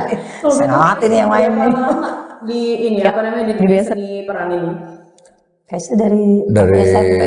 Ya dari sebelum SMP, sebelum waktu SMP. Dari tahun 89. 89. Udah lama banget. Udah berapa tahun? Coba 9. Mau ngitungnya jadi males juga nih. Oh aku udah SMP. Sampai aku punya anak 4 dan aku udah selesai kuliah. Dan Mbak Iin juga gitu ya Allah. Iya ya benar-benar. Dulu aku muridnya. Oh jadi dulu Mbak Iin itu muridnya Kak Is. Kak Erwin almarhum sama Kak Panji gitu. Oji Semar ya. Terus pipik dulu gitu kan. Dulu aku melatih dia baca puisi, drama, acting, main teater. Tapi sejauh ini Mbak Iin ya, kalau misalkan ngelihat potensi film lokal Lampung sendiri gimana sih Mbak? Kan Mbak Iin udah menggarap beberapa film ya Mbak ya. Mutiara juga sudah sempat mendengar ada beberapa film lokal yang memang ditayangkan di bioskop online. Kalau dari kacamata Mbak Iin sebagai seorang seniman, ini bagaimana Mbak potensinya kalau film lokal? Yang pertama itu kan kita nggak usah berharap gini, bukannya mau menjatuhkan mental teman-teman atau harapan teman-teman gini. Untuk membuat sebuah film yang besar, panjang dan seperti yang ada di bioskop besar itu kan biayanya sangat tinggi.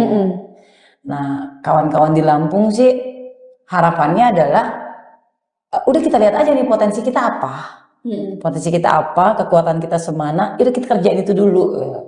Toh nanti juga kalau misalnya kita memang butuh ini kemudian menjadi sinema mikro ya, di Lampung, toh tetap juga akan makin lama kan juga akan naik gitu ya, karena kita belum ada Lampung ini kalau secara community teman-teman pembuat film itu banyak, lumayan ya. Adik-adik itu nanti ada penayangan di mana gitu, kadang sama klub nonton dan lain-lainnya. Cuman maksudnya tuh biar udah jangan memandang yang berat dulu deh gitu, bikin aja dulu yang kecil-kecil, tapi dikerjakan dengan baik, dengan punya value yang tinggi filmnya. Terus itu menjadi bersama, dibuat omnibusan atau apa, kita tayangin rame gitu kan. Lama-lama kan industri mikronya mulai berkembang, mulai gitu. dikenal. Dan film-film Lampung sendiri, memang film Lampung pertama yang masuk bioskop online itu kita ya, Serdam ini gitu. Tapi kan nggak menutup kemungkinan nanti ada lagi yang lain, entah bisa masuk kemana gitu, ke festival mana kan alangkah banyaknya festival di Indonesia, maupun di luar negeri gitu ya, yang bisa ditembuskan gitu ya. Tahun 2016 lalu kan aku bareng Aji kan, Agus dan Agus itu kan ke Hanoi gitu kan. Bukan tidak mungkin nanti ada teman-teman yang dari Lampung juga bisa begitu lagi gitu kan. Jadi menurutku ya terus aja, nggak usah gelisah dengan kita cuma bikin gini gitu ya. Dan pun juga nggak usah mimpi dulu yang Terlalu besar. Besarnya itu dalam hal kapasitas tidak terjangkau gitu. Yang kamu kenali dulu aja dulu potensimu tuh kayak apa, kekuatanmu kayak mana, kekurangannya gimana, apa yang bisa kita kerjain dari yang modal kita itu gitu. Nah, oke. Mbak Iin, Mutiara jadinya ini karena Mbak Iin menyinggung menyinggung perihal dana juga dan modal ya. Nah, selama film Serdam penggarapan ini sendiri, gimana Mbak untuk dananya Mbak? Pastinya kan karena ini ke pesisir barat ya. Ya lumayan. Akomodasi, makan dan sebagainya. Kita dapat modal awal itu dari Komite Teater Dewan Kesenian Lampung kan. Kami punya budget sekian, terus kita mau bikin ini film pendek, bisa nggak Mbak? Ya bisa nggak bisa ya. Oke. Bisa kalau aku sebagai produser akan cari yang lainnya gitu kan, membuat banyak sponsor lagi ya. Yang mungkin bukan berupa uang tapi misalnya potongan penginapan, terus mobil yang tidak perlu menyewa dan lain-lain gitu. Teman-teman yang pada akhirnya ya udah kita nggak usah mikirin dulu deh budget kita berapa gini, jadi dulu nih film kita bareng-bareng. Aku bilang kan ini film bersama kan. Ya dengan modal yang diberi itu kita ya lumayan sih, cukup membantu, sangat membantu, dan tambahan dari sponsor dan lain-lain itu gitu akhirnya jadi juga gitu. Ya lumayan bikin film itu memang nggak ada yang alat-alatnya juga ya gitu kan. Ya harus butuh bantuan alam semesta sih. Ya Allah. Ada yang mendukung ya istilahnya sampai film ini kegarap, sampai bisa ditonton sama Tribuners di rumah. Dapat beasiswa Allah gitu. Iya benar itu Mbak Iin.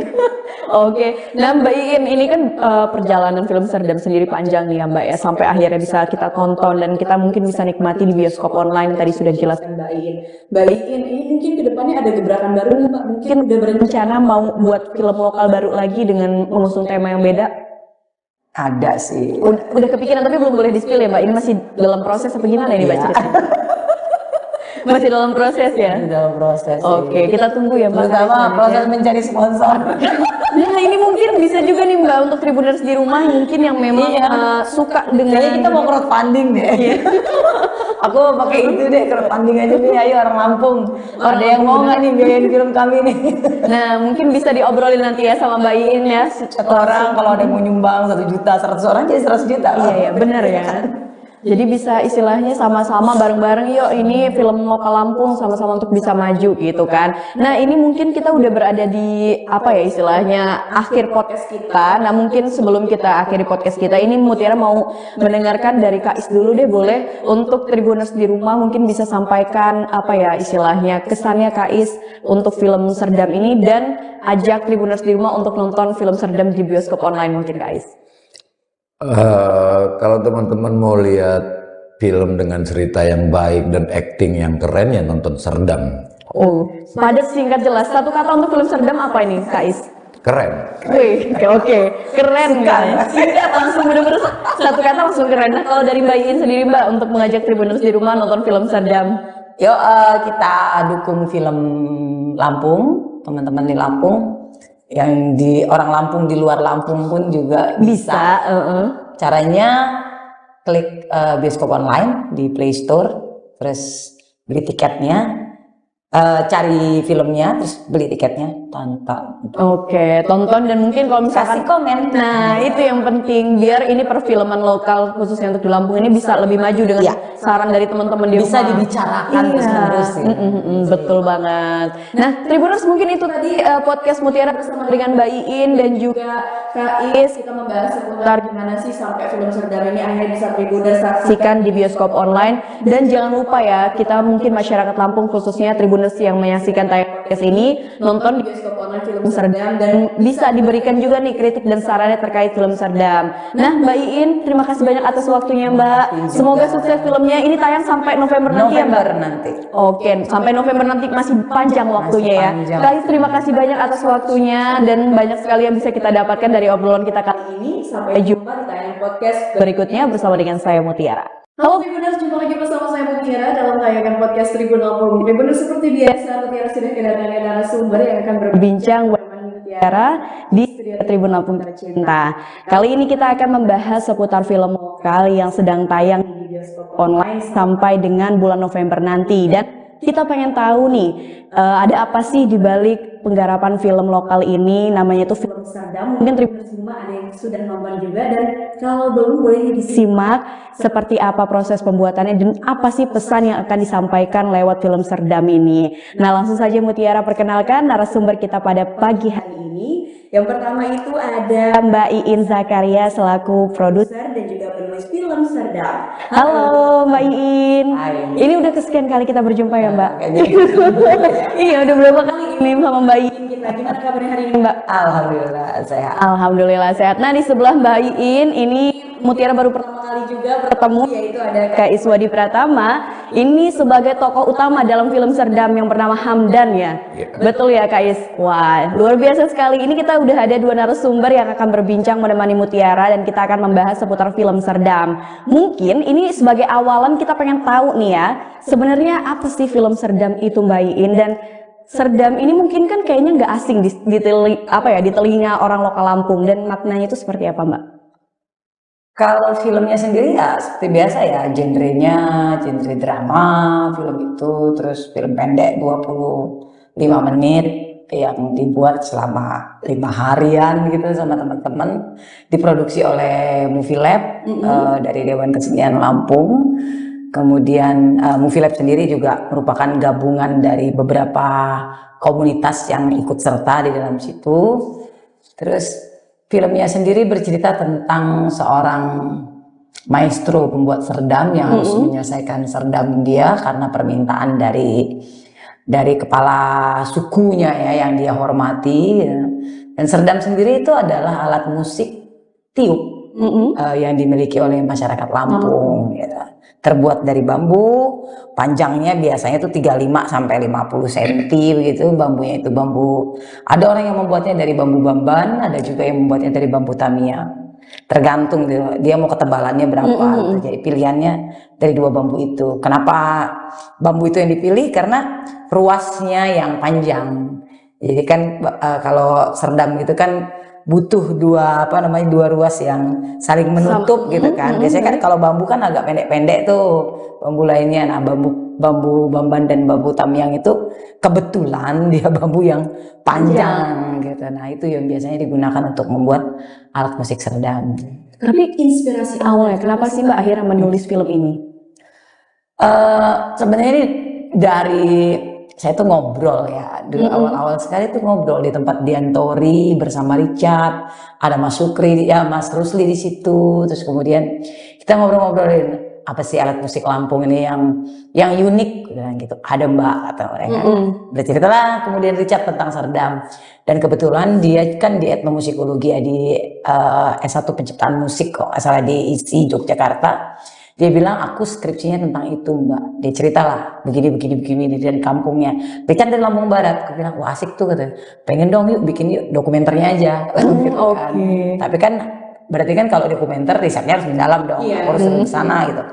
Makin lama makin kesini tuh kayaknya asik juga ya kalau dibikin. Jadi lebih banyak yang terlibat, lebih bisa memberi drama pada cerita itu, pada kisah itu, maka dibuatlah menjadi cerita fiksi.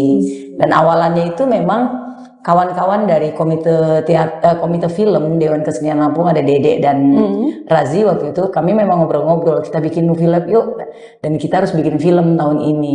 Ya udah, ada uang segini, kalau uang ini kita bagi untuk teman-teman per komunitas, nggak bakal jadi apa-apa, nggak akan jadi film karena cuma sedikit gitu. Kumpulin aja komunitasnya, kumpulin, cari anak-anak terbaik lah, adik-adik yang terbaik yang kepingin bikin karya barengan, aku kumpulin, mereka tunjuk aku jadi produser. Waktu itu ya sudah, kita memilih, mereka boleh untuk menunjukkan nih skenarioku, ini skripku segala gitu. Nggak ada yang kepilih dan terpaksa ngeluarin Serdam kan. Oke. Biar nggak ketara kalau Biar nggak duluan gitu. Tapi kalau boleh tahu ini mulai apa istilahnya penggarapan filmnya sendiri dari awal tahun apa dari tahun lalu Mbak? Nggak, ini tahun 2021. Wah, Dan baru kami selesaikan di tahun 2022. 2021 itu kan pas COVID lagi tinggi ya. Kami ketemu itu di bulan April atau Mei gitu, ngobrolin soal ini. Kemudian Delta tinggi sekali dan kita nggak bisa keluar, nggak bisa ngapa-ngapain. Satu persatu dari kami kena COVID. Terus ya udah deh, nggak usah kemana-mana. Dan Oktober kami baru bisa. Jadi praproduksinya cukup panjang ya, dari penulisan, rapat pertama, persiapan, penulisan. Akhirnya di bulan Oktober ya Oktober kita mulai syuting ke Lampung Barat, ke pesisir barat. Oh, jadi ngambil latarnya pesisir barat. Pesisir barat, karena di sana kupikir ada bambunya, ada tumbuhnya kan memang entahlah ya, di beberapa daerah enggak tumbuh gitu. Beda karena bambunya untuk alat musik ini ya. Mungkin di daerah lain tuh nggak ada, di Pringsewu dicari nggak ada, di Gading di mana-mana nggak ada yang ada bambunya. Ternyata cuma ada di pesisir barat dan Lampung Barat. Ya sudah, sekalian aja di sana gitu. Oke. Nah, ini Kak Is yang bikin penasaran, kan Kak Is berperan sebagai Hamdan, ini tokoh utama dalam film Serdam. Boleh ceritain sedikit kepada Tribuners di rumah nih tentang sosok Hamdan di film Serdam ini seperti apa? Iya, Hamdan ini seorang ayah yang single parent lah, karena bercerai dengan istrinya ya. Istrinya kabur. Istrinya. Ya karena kelakuan Hamdan. Kelakuan Hamdan. Tukang marah. Kelakuan Hamdan sendiri gitu di cerita itu. Dan dia punya anak laki-laki yang ya seperti anak sekarang gitu, hobinya ngeband gitu atau ya gambarannya itu seperti anak-anak sekarang lah, yang itu kurang disukai oleh Hamdan. Tapi si anaknya ini termasuk anak yang punya pikiran mandiri, merdeka gitu. Dia pengen melakukan apa yang mau dia lakukan gitu, secara positif ya. Di lain sisi si anak ini punya kekecewaan yang dia simpan terhadap ayahnya, karena kelakuan ayahnya itu dia jadi terpisah dengan ibunya kan. Nah, jadi Hamdan hidup di kampung sendiri gitu, anaknya ya di kota gitu, sekolah, kuliah gitu. Nah, Hamdan ini terus diminta pembuat Serdam, pewaris ya. Pewaris. Hamdan ini salah satu pewaris secara keturunan yang bisa bikin Serdam. Suatu kali dia diminta untuk membuat Serdam oleh Pun ya. Seorang yang ya masih punya terah bangsawan gitu, untuk terapi anaknya yang apa nama penyakitnya itu? Dia kena gangguan bicara. Gangguan bicara, nggak bisa ngomong, yang konon itu bisa disembuhkan dengan terapi lewat suara suling Serdam. Persoalannya Serdam ini kan harus dibuat, sebelum dibuat bambunya itu ritualnya gitu, harus ditancapkan di kuburan orang yang matinya tidak wajar, mati kecelakaan atau mati apa gitu, yang masih muda gitu ya, yang belum nikah, yang belum nikah, dengan hal-hal seperti itu ya. Ya yang belum nikah. Nah, dia nggak bisa nolak karena juga yang minta adalah salah seorang bangsawan. Di samping itu ini untuk menyembuhkan si anak itu, dan cuma itu caranya. Dia berharap anaknya itu bisa membantu dia gitu. Tetapi anaknya menolak. Untuk itu. Sampai akhirnya singkat ceritanya itu dia marah dengan anaknya, dia usir anaknya pergi bawa motor dan anaknya mati kecelakaan. Wah, ini memang dramatis banget ini emang ceritanya ya. Iya, dan karena memang nggak menemukan kuburan yang seperti itu, ya kuburan anaknya sendiri. Jadi dia tanam bambu yang Bambu itu tadi ya. bambu yang untuk dibuat serdam tuh dia tanam di kubur anaknya sendiri. Ya antar gimana ya, di satu sisi dia itu kuburan anaknya, di sisi lain dia memang sudah menyanggupi untuk bikin serdam. Nah, konflik batinnya di situ. Dia punya penyesalan, punya kemarahan dengan diri sendiri, tapi ya mau gak mau harus tetap dia lakukan. Ditancapkan di kuburan itu, Oke. baru dibuat serdam dan diberikan untuk terapi si anak ya. Si anak tadi, kalau boleh tahu Kak Is, kenapa sih akhirnya Kak Is ini memutuskan untuk ikut serta gitu? Apalagi Dipaksa sama kami. jadi tokoh utama gitu. Kenapa kalau boleh tahu Kak Is? Ya pertama saya tahu Iin sejak dia masih kecil ya, sejak dia masih SMP dia memang menyenangi kesenian, seni dia apa. Dan sampai sekarang dia tetap berkesenian. Artinya orang yang menawari saya ini orang yang memang punya seluruh dirinya itu untuk kesenian. Menjadi terharu. Ya, artinya saya tahu rekam jejaknya dia di kesenian, bukan orang kemarin sore, bukan aji mumpung gitu. Yang kedua, yang mengerjakan film ini kan relatif orang-orang muda semua, teman-teman film yang ada di sini.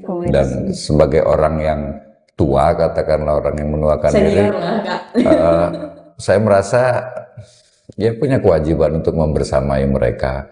Dan yang ketiga, dan ini salah satu yang sangat penting karena ceritanya memang sangat menarik.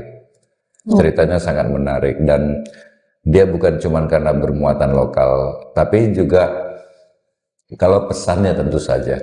Tetapi yang mau saya sampaikan, kita jangan sampai salah membaca bahwa oh di balik pembuatan serdam ini ada sesuatu yang mistis dan itu misalnya kalau kita lihat dengan logika kita sekarang kayak apa ya, kayak secara moral itu nggak etis gitu. Bukan itu. Kalau saya membacanya ini kan ada pengaruh dari ajaran Hindu. Ya, ada pengaruh dari ajaran Hindu. Yang saya membacanya ini dia bicara tentang karma dan dharma. Kenapa harus orang yang mati tidak wajar atau mati? Ada kepercayaan bahwa jiwanya, jiwatmannya, ruhnya itu kan katakan belum tenang. Dan salah satu untuk membayar karma itu harus ada dharma. Jadi ketika dia menjadi suling, anggaplah bahwa jiwanya atau jiwatman orang ini ada di suling itu dan itu sebentuk dharma dia yang untuk membayar karmanya dalam kehidupan yang belum bisa dia tunaikan. Artinya suling itu kan untuk hiburan, untuk hati manusia. Lah itu menjadi kebaikan buat yang meninggal ini juga gitu. Itu menjadi dharma dia untuk melunasi karmanya. Jadi membacanya saya kira harus seperti itu. Kalau enggak nanti kita menganggap wah nggak etis ini.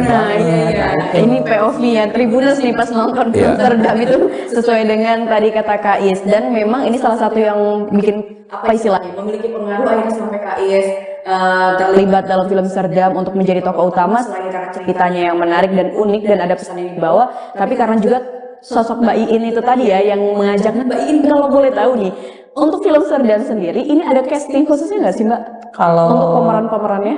Kasih waktu aku tulis ini sih yang kebayang memang wajah Kak Is. Yang kayaknya jadi yang jahat.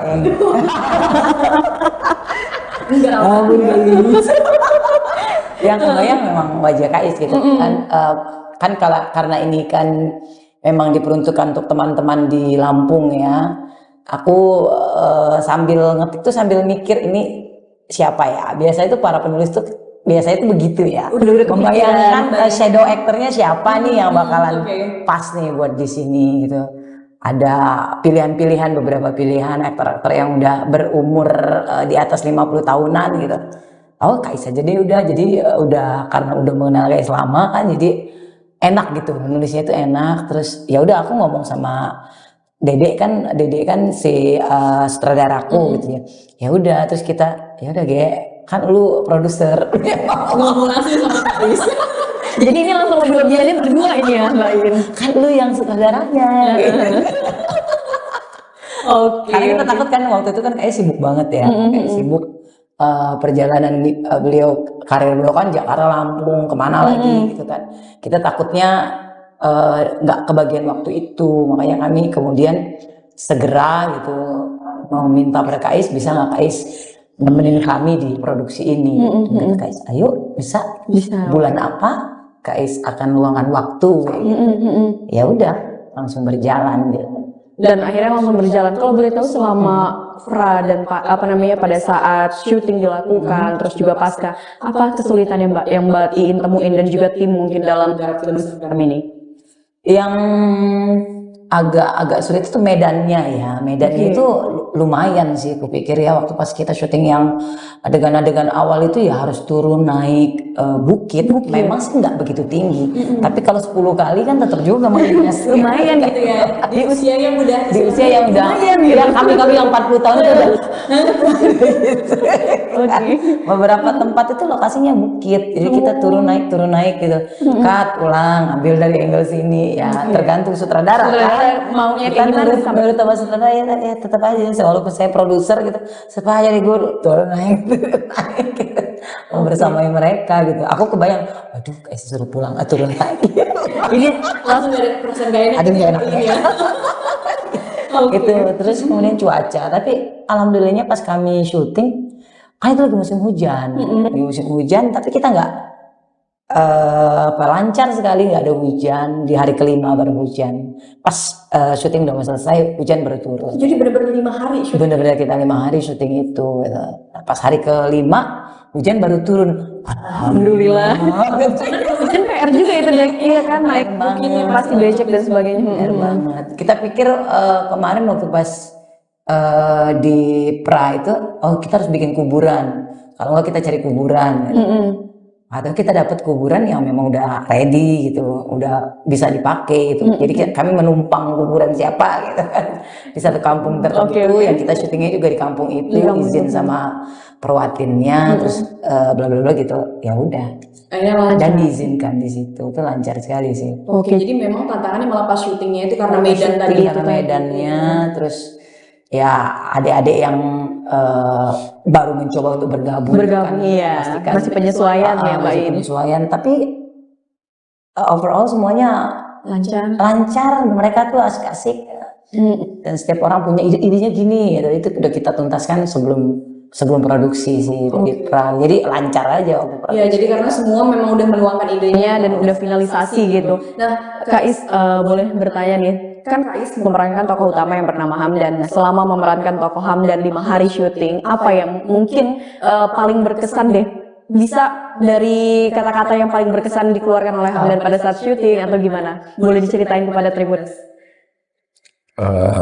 Mungkin lebih kepada dialog tentang bagaimana profesi membuat Serdam itu turun-temurun gitu. Ini bukan soal suka tidak suka, tetapi ini sudah menjadi kewajiban untuk melanjutkannya. Nah, jadi itu yang paling berkesan gitu. Walaupun untuk itu ada banyak hal yang sebenarnya nggak bisa diterima juga gitu. Tapi ya bukan soal suka tidak suka, ini memang sudah terahmu dan kau harus melaksanakannya. Jadi kesetiaan untuk menerima amanat gitu. Itu yang saya pikir cukup berkesan. Kenapa berkesan? Karena di titik itu kita bisa melihat sisi lain dari Hamdan. Bukan semata-mata suami yang kehilangan istri yang galak, yang gak toleran gitu. Ya bukan berarti saya nyari bagus-bagusnya Hamdan. Bukan pengen harus ada bagusnya juga, bukan. Tapi ya di dalam dirinya itu ada kesetiaan untuk menjalankan profesi itu gitu. Jadi bukan soal suka tidak suka, bukan pertimbangannya, bukan hal-hal yang hari ini menjadi pertimbangan utama kita ya, materi. Jadi ini soal amanat gitu. Nah itu yang paling berkesan. Tapi selama memerankan karakter Hamdan pada saat syuting dilakukan, ada nggak yang mungkin menurut Kais agak sulit gitu? Ekspresi apa yang mungkin sulit untuk kayak gini gitu? Mungkin pas menancapkan bambu di kubur anaknya. Kenapa ini? Ada cerita Ya karena itu nggak, rasanya ampun kan itu pasti itu kan nggak bahaya. mungkin nancep, walaupun cuma nancep gitu. Lo itu kuburan anaknya lo dan mati Iya tidak sih, wajar. dan dia harus naruh Iya, di situ dan supaya harus selesai. dinaruh di situ, kubur anaknya. Nah itu, dan tidak ada kata-kata kan. Itu yang paling menantang menurutku, dan justru itu jadi menarik gitu. Jadi malah pada saat scene itu ya, itu yang menantang. Ya itu kita sampai beberapa Bener-bener kali tuh ya. emosinya Kayak harus punya dapet. takaran sendiri kan. Kayaknya nggak dapat ulang gitu. Aku minta prepare Gitu. waktu untuk mempersiapkan diri gitu. Karena kita itu long take ya, long take artinya tidak ada cut. Nggak ada cut. Nggak ada. Jadi dari Hamdan berjalan sampai ke makam Sampai itu, nancep. sampai dia nancep itu satu kali. Satu kali take. Kami mau ambil emosinya kan, perubahan emosi ayahnya. Apa nih emosi puncak dia ketika dia nancep itu, emosi puncaknya kayak apa itu? Kalau kita cut to cut agak sulit ya, Iya. Dapat sampaikan emosi itu Emosi ke ke penonton gitu. Oke, kalau pesan utama sebenarnya Bayin yang pengen dibawa oleh film Serdam ini apa kepada para penonton tentunya, khususnya masyarakat Lampung yang mungkin menyaksikan melalui bioskop online. Serdam sendiri kan memang ritual pembuatannya memang begitu ya. Iya. Jadi itu aku adaptasi menjadi cerita fiksi. Ya, dirangkai lah ya. Satu sisinya begini, aku tuh kepingin gini. Sebenarnya ingin mengenalkan aja sih cerita-cerita Lampung, cerita rakyat, mitos, legenda dan lain-lain. Aku kan orang dongeng ya. Bener sih. Biasa nyari yang begitu-begitu. Ini seru nih kalau dia. Oke. Ternyata tuh juga nggak kalah sih dengan cerita-cerita dari luar, di mana-mana gitu. Kalau kita bisa eksplorasi itu dan kemudian menemukan nilai tradisi, nilai lokal yang ternyata juga global gitu. Ternyata juga seluruh dunia juga punya nilai itu gitu deh. Di sesuatu yang sederhana di sebuah kota yang namanya Lampung. Gitu. Nah, aku kepinginnya sih pesannya itu sampai bahwa di Lampung yang kecil ini gitu ya, yang bagian dari Indonesia dan Nusantara dan bagian dunia ini ada loh hal-hal yang unik dan menarik yang bisa kita nikmati, dan itu kayaknya relate dengan semua orang. Kalau boleh tahu film Serdam ini mulai tayangnya dari kapan nih Dari Mbak I? bulan Juni, 2 Juni kemarin, sampai dengan November 2024 ini kita dapat 6 bulanan lah ya. 6 bulan atau berapa ya? Udah ada nomor belum Bang Mbak waktu pertama kali? Nobar udah, kita ngundang banyak, waktu itu kita ngundang banyak media juga. Tribun kayaknya diundang deh waktu itu, datang juga Tribun. Ya konferensi pers gitu deh, kenapa film ini kok bisa ditayangkan gitu kan. Perjalanannya sebenarnya sih cukup panjang film ini, dari dibuat dan selesai di tahun 2022, dan kami nobar bersama waktu itu untuk merayakan lah ya selesainya film. Terus kemudian mandek nih, nggak kemana-mana gitu. Aku dicolek-colek, ayo dong tayang di sini. Nggak mau. Nggak mau. Aku cuma pengen tahu nih, ini film ini mau kemana nih nanti. Akhirnya bakal kemana nih, aku tunggu gitu kan. Nggak mau masuk kalau bukan festival, kataku. Sesederhana apapun film itu, jangan diapa-apain dulu. Kalau bukan tawaran festival, jangan. Oke, udah. Kami cari beberapa festival, dan terakhir di Kenduri Film Festival, Festival Film Melayu waktu itu. Jadi negara-negara Melayu juga ikut di situ. Di Jambi ya, tahun 2023. Ternyata kita lolos di situ, dan setelah dari sana JAF Community Forum kan juga membersamai festival itu. Kemudian JAF juga menayangkan, lalu ada tawaran dari bioskop online, dari JAF telepon kita, mau nggak kalau ini kita ajuin ke bioskop online, tapi kurasi ya. Jadi maksudnya pun kalau ini ditawarkan ya belum tentu masuk juga. Kalau tidak lolos kurasi ya nggak bakalan gitu. Sama seperti yang di Kenduri waktu itu gitu, ketika ditawarin. Ya udah nggak apa-apa, coba aja. Pikir. Siapa tahu yang jalannya kan. Benar-benar. Karena hampir habis nih waktunya nih kan, 2022, 2003 dan 2024. Udah 3 tahun filmku belum kemana-mana. Ada hanya beberapa tertati-tati gitu kan. Atau lolos juga di itu, ya sudah. Akhirnya kami ya udah happy aja udah. Tapi sejauh ini Mbak Iin kan pastinya udah tayang dari 2 Juni, pasti udah ada yang nonton ya. Nah, gimana nih tanggapan awal-awal penonton yang udah nonton film Serdam sendiri Mbak?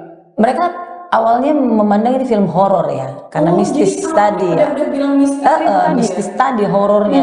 Aku bilang ini bukan horor yang ada hantu-hantu itu, nggak ada. Si apa anaknya Hamdan juga nggak kemudian menjadi hantu, itu kan enggak gitu.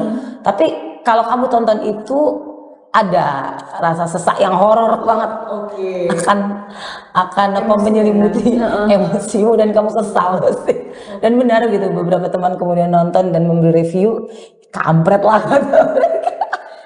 sukses gua di ujung nangis jadi begitu-gitu. Sebenarnya Mutiara juga jadi penasaran ini Mbak Iin. Harus nonton online ya? Ya, Oke. Caranya gampang banget ya. Nah itu boleh deh, caranya gimana nih Mbak Iin kalau misalkan Tribuners mau nonton?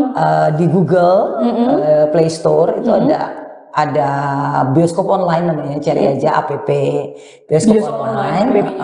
Terus itu punya Cinema kan, rumah sinemanya Indonesia.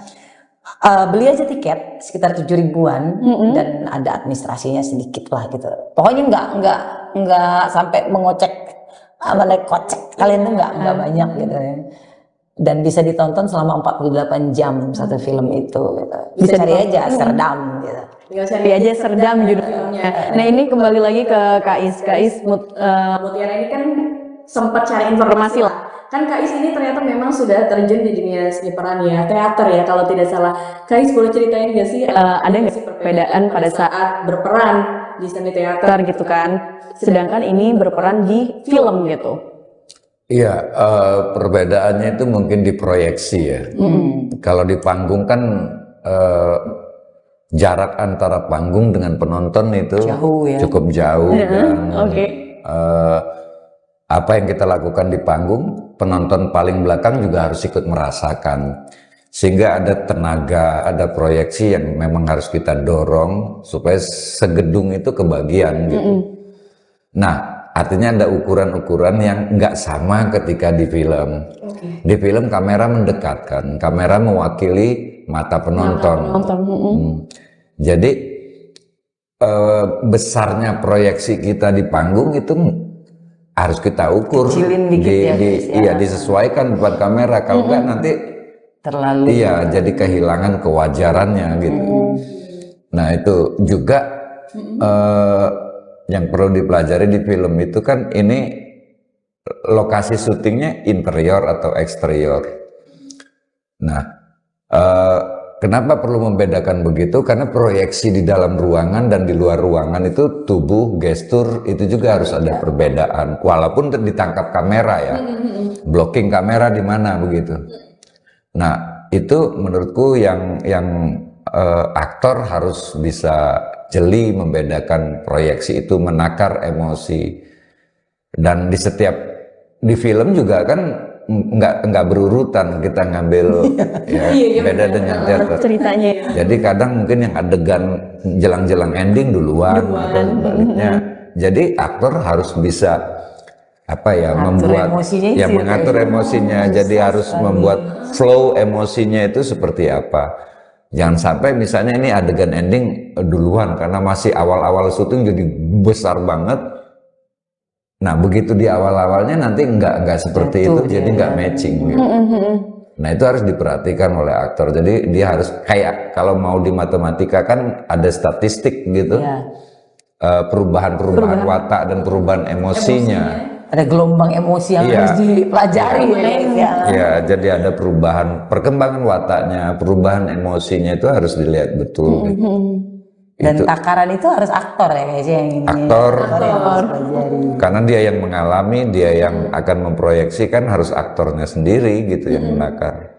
Dan harus menyampaikan perasaannya biar penonton yang melihatnya itu kebawa emosinya. Aku pernah tuh kejebak di situ. Ini bukan soal proyeksi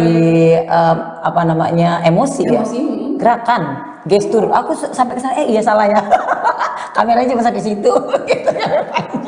Oke, jadi gestur juga ternyata ini ya harus benar-benar diperhatikan. Blocking segala kan kita kan harusnya kan lihat di kamera di mana sutradara pasti pokoknya Mbak wilayah lu sampai sini ya lupa gitu kan karena kebiasaan di panggung.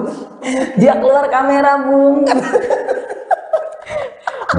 Dan yang menariknya di film ini kan emosi itu misalnya harus ada layer yang lain yaitu mood mistis ya, mood mistis.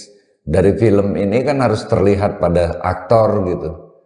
Karena dia bukan film horor yang sedikit-sedikit mau mamerin hantu kan, bukan itu. Tapi mistis maksudku itu harus ada di dalam tubuh dan diri si Hamdan. Karena dia sebagai pembuat serdam dan mewariskan itu pastilah ada milieu, ya ada milieu, ada nilai yang hidup di dalam tubuhnya, di dalam dirinya, dan itu harus terlihat pada saat tertentu. Jadi binatang walaupun pendek tapi intensitas emosinya itu sangat tinggi gitu. Nah, mengatur itu yang memang ngatur itu kalau yang nggak biasa, aduh. Makanya kemudian pilihan itu jatuhnya ke Kais. Iya, karena memang Kais. Waduh, ini susah ini. Susah. Sangat ini yang main di ini apa namanya di biasa di peran ini. Kayaknya dari SMP. Ya, dari sebelum ke SMP, sebelum ke SMP. Dari tahun 89. 89. Udah lama banget. Udah berapa kali coba 9. Mau ngitungnya jadi males juga nih. Oh, aku udah aku SMP, sampai aku punya anak 4 dan aku udah selesai kuliah. Dan Mbak Iin juga gitu, ya Allah. Iya ya, benar-benar. Dulu aku muridnya. Oh, jadi dulu Mbak Iin itu muridnya Kak Is. Kak Erwin almarhum sama Kak Panji gitu. Oji Semar ya. Kita masih pipik dulu gitu kan. Dulu aku melatih dia baca puisi, drama, ya acting, main teater. Tapi sejauh ini Mbak Iin ya, kalau misalkan ngelihat potensi film lokal Lampung sendiri gimana sih Mbak? Kan Mbak Iin udah menggarap beberapa film ya Mbak ya. Mutiara juga sudah sempat mendengar ada beberapa film lokal yang memang ditayangkan di bioskop online. Kalau dari kacamata Mbak Iin sebagai seorang seniman, ini bagaimana Mbak potensinya kalau untuk film lokal? Yang pertama itu kan kita nggak usah berharap gini, bukannya mau menjatuhkan mental teman-teman atau harapan teman-teman gini. Untuk membuat sebuah film yang besar, panjang, dan seperti yang ada di bioskop besar itu kan biayanya sangat tinggi ya. Nah, kawan-kawan di Lampung sih harapannya adalah udah kita lihat aja nih potensi kita apa. Potensi kita apa, kekuatan kita semana, udah kita kerjain itu dulu. Toh nanti juga kalau misalnya kita memang butuh ini kemudian menjadi sinema mikro ya, di Lampung, toh tetap juga akan makin lama kan juga akan naik gitu ya, karena kita belum ada Lampung ini kalau secara community teman-teman pembuat film itu banyak, lumayan ya, adik-adik itu nanti ada penayangan di mana gitu, kadang sama klub nonton dan lain-lainnya. Cuman maksudnya tuh biar udah jangan memandang yang berat dulu deh gitu, bikin aja dulu yang kecil-kecil, tapi dikerjakan dengan baik, dengan punya value yang tinggi filmnya, terus itu menjadi bersama, dibuat omnibusan atau apa, kita tayangin rame gitu kan, lama-lama kan industri mikronya mulai berkembang, mulai dikenal.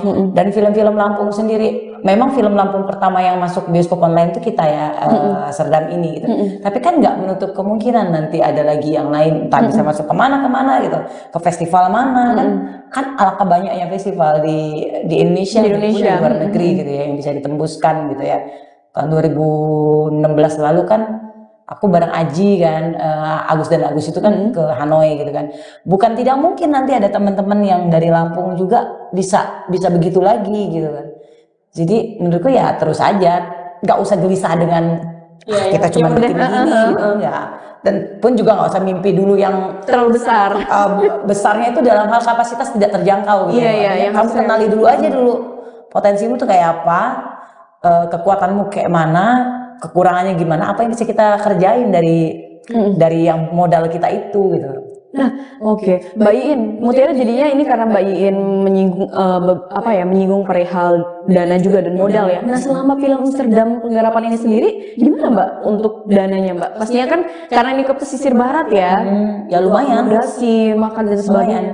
Kita dapat modal awal itu dari Komite Teater Dewan Kesenian Lampung kan. Kami punya budget sekian, terus kita mau bikin ini film pendek, bisa nggak Mbak? Ya bisa nggak bisa ya. Bisa, kalau aku sebagai produser akan cari yang lainnya gitu kan, membuat banyak sponsor lagi ya. Yang mungkin bukan berupa uang tapi misalnya potongan penginapan, terus mobil yang tidak perlu menyewa dan lain-lain gitu. Teman-teman yang pada akhirnya ya udah kita nggak usah mikirin dulu deh budget kita berapa gini, jadi dulu nih film kita bareng-bareng. Aku bilang kan ini film bersama kan.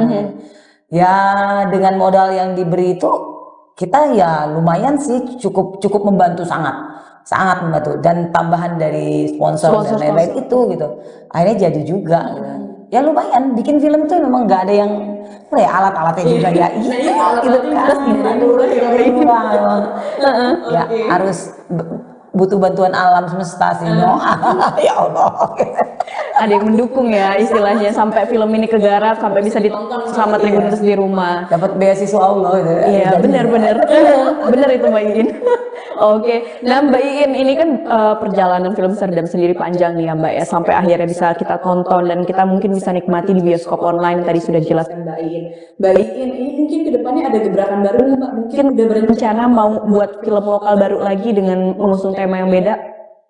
Ada sih. Udah kepikiran tapi belum boleh di-spill ya Mbak. Ini masih dalam proses apa gimana ini Mbak ceritanya?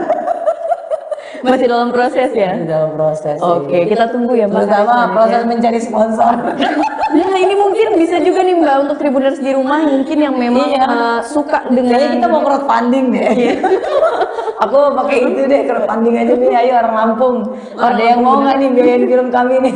Nah mungkin bisa diobrolin nanti ya sama Mbak Iin ya. Satu orang kalau ada yang mau nyumbang 1 juta, 100 orang jadi 100 juta. Iya benar ya. Jadi bisa istilahnya sama-sama bareng-bareng yuk ini film lokal Lampung sama-sama untuk bisa maju gitu kan. Nah ini mungkin kita udah berada di apa ya istilahnya akhir podcast kita. Nah mungkin sebelum kita akhiri podcast kita ini Mutiara mau mendengarkan dari Kak Is dulu deh boleh. Untuk Tribuners di rumah mungkin bisa sampaikan apa ya istilahnya kesannya Kak Is untuk film Serdam ini dan ajak Tribuners di rumah untuk nonton film Serdam di bioskop online mungkin Kak Is. Kalau teman-teman mau lihat film dengan cerita yang baik dan acting yang keren ya nonton Serdam. Oh, padat singkat jelas. Satu kata untuk film Serdam apa ini, Kak Is? Keren. Wih, oke.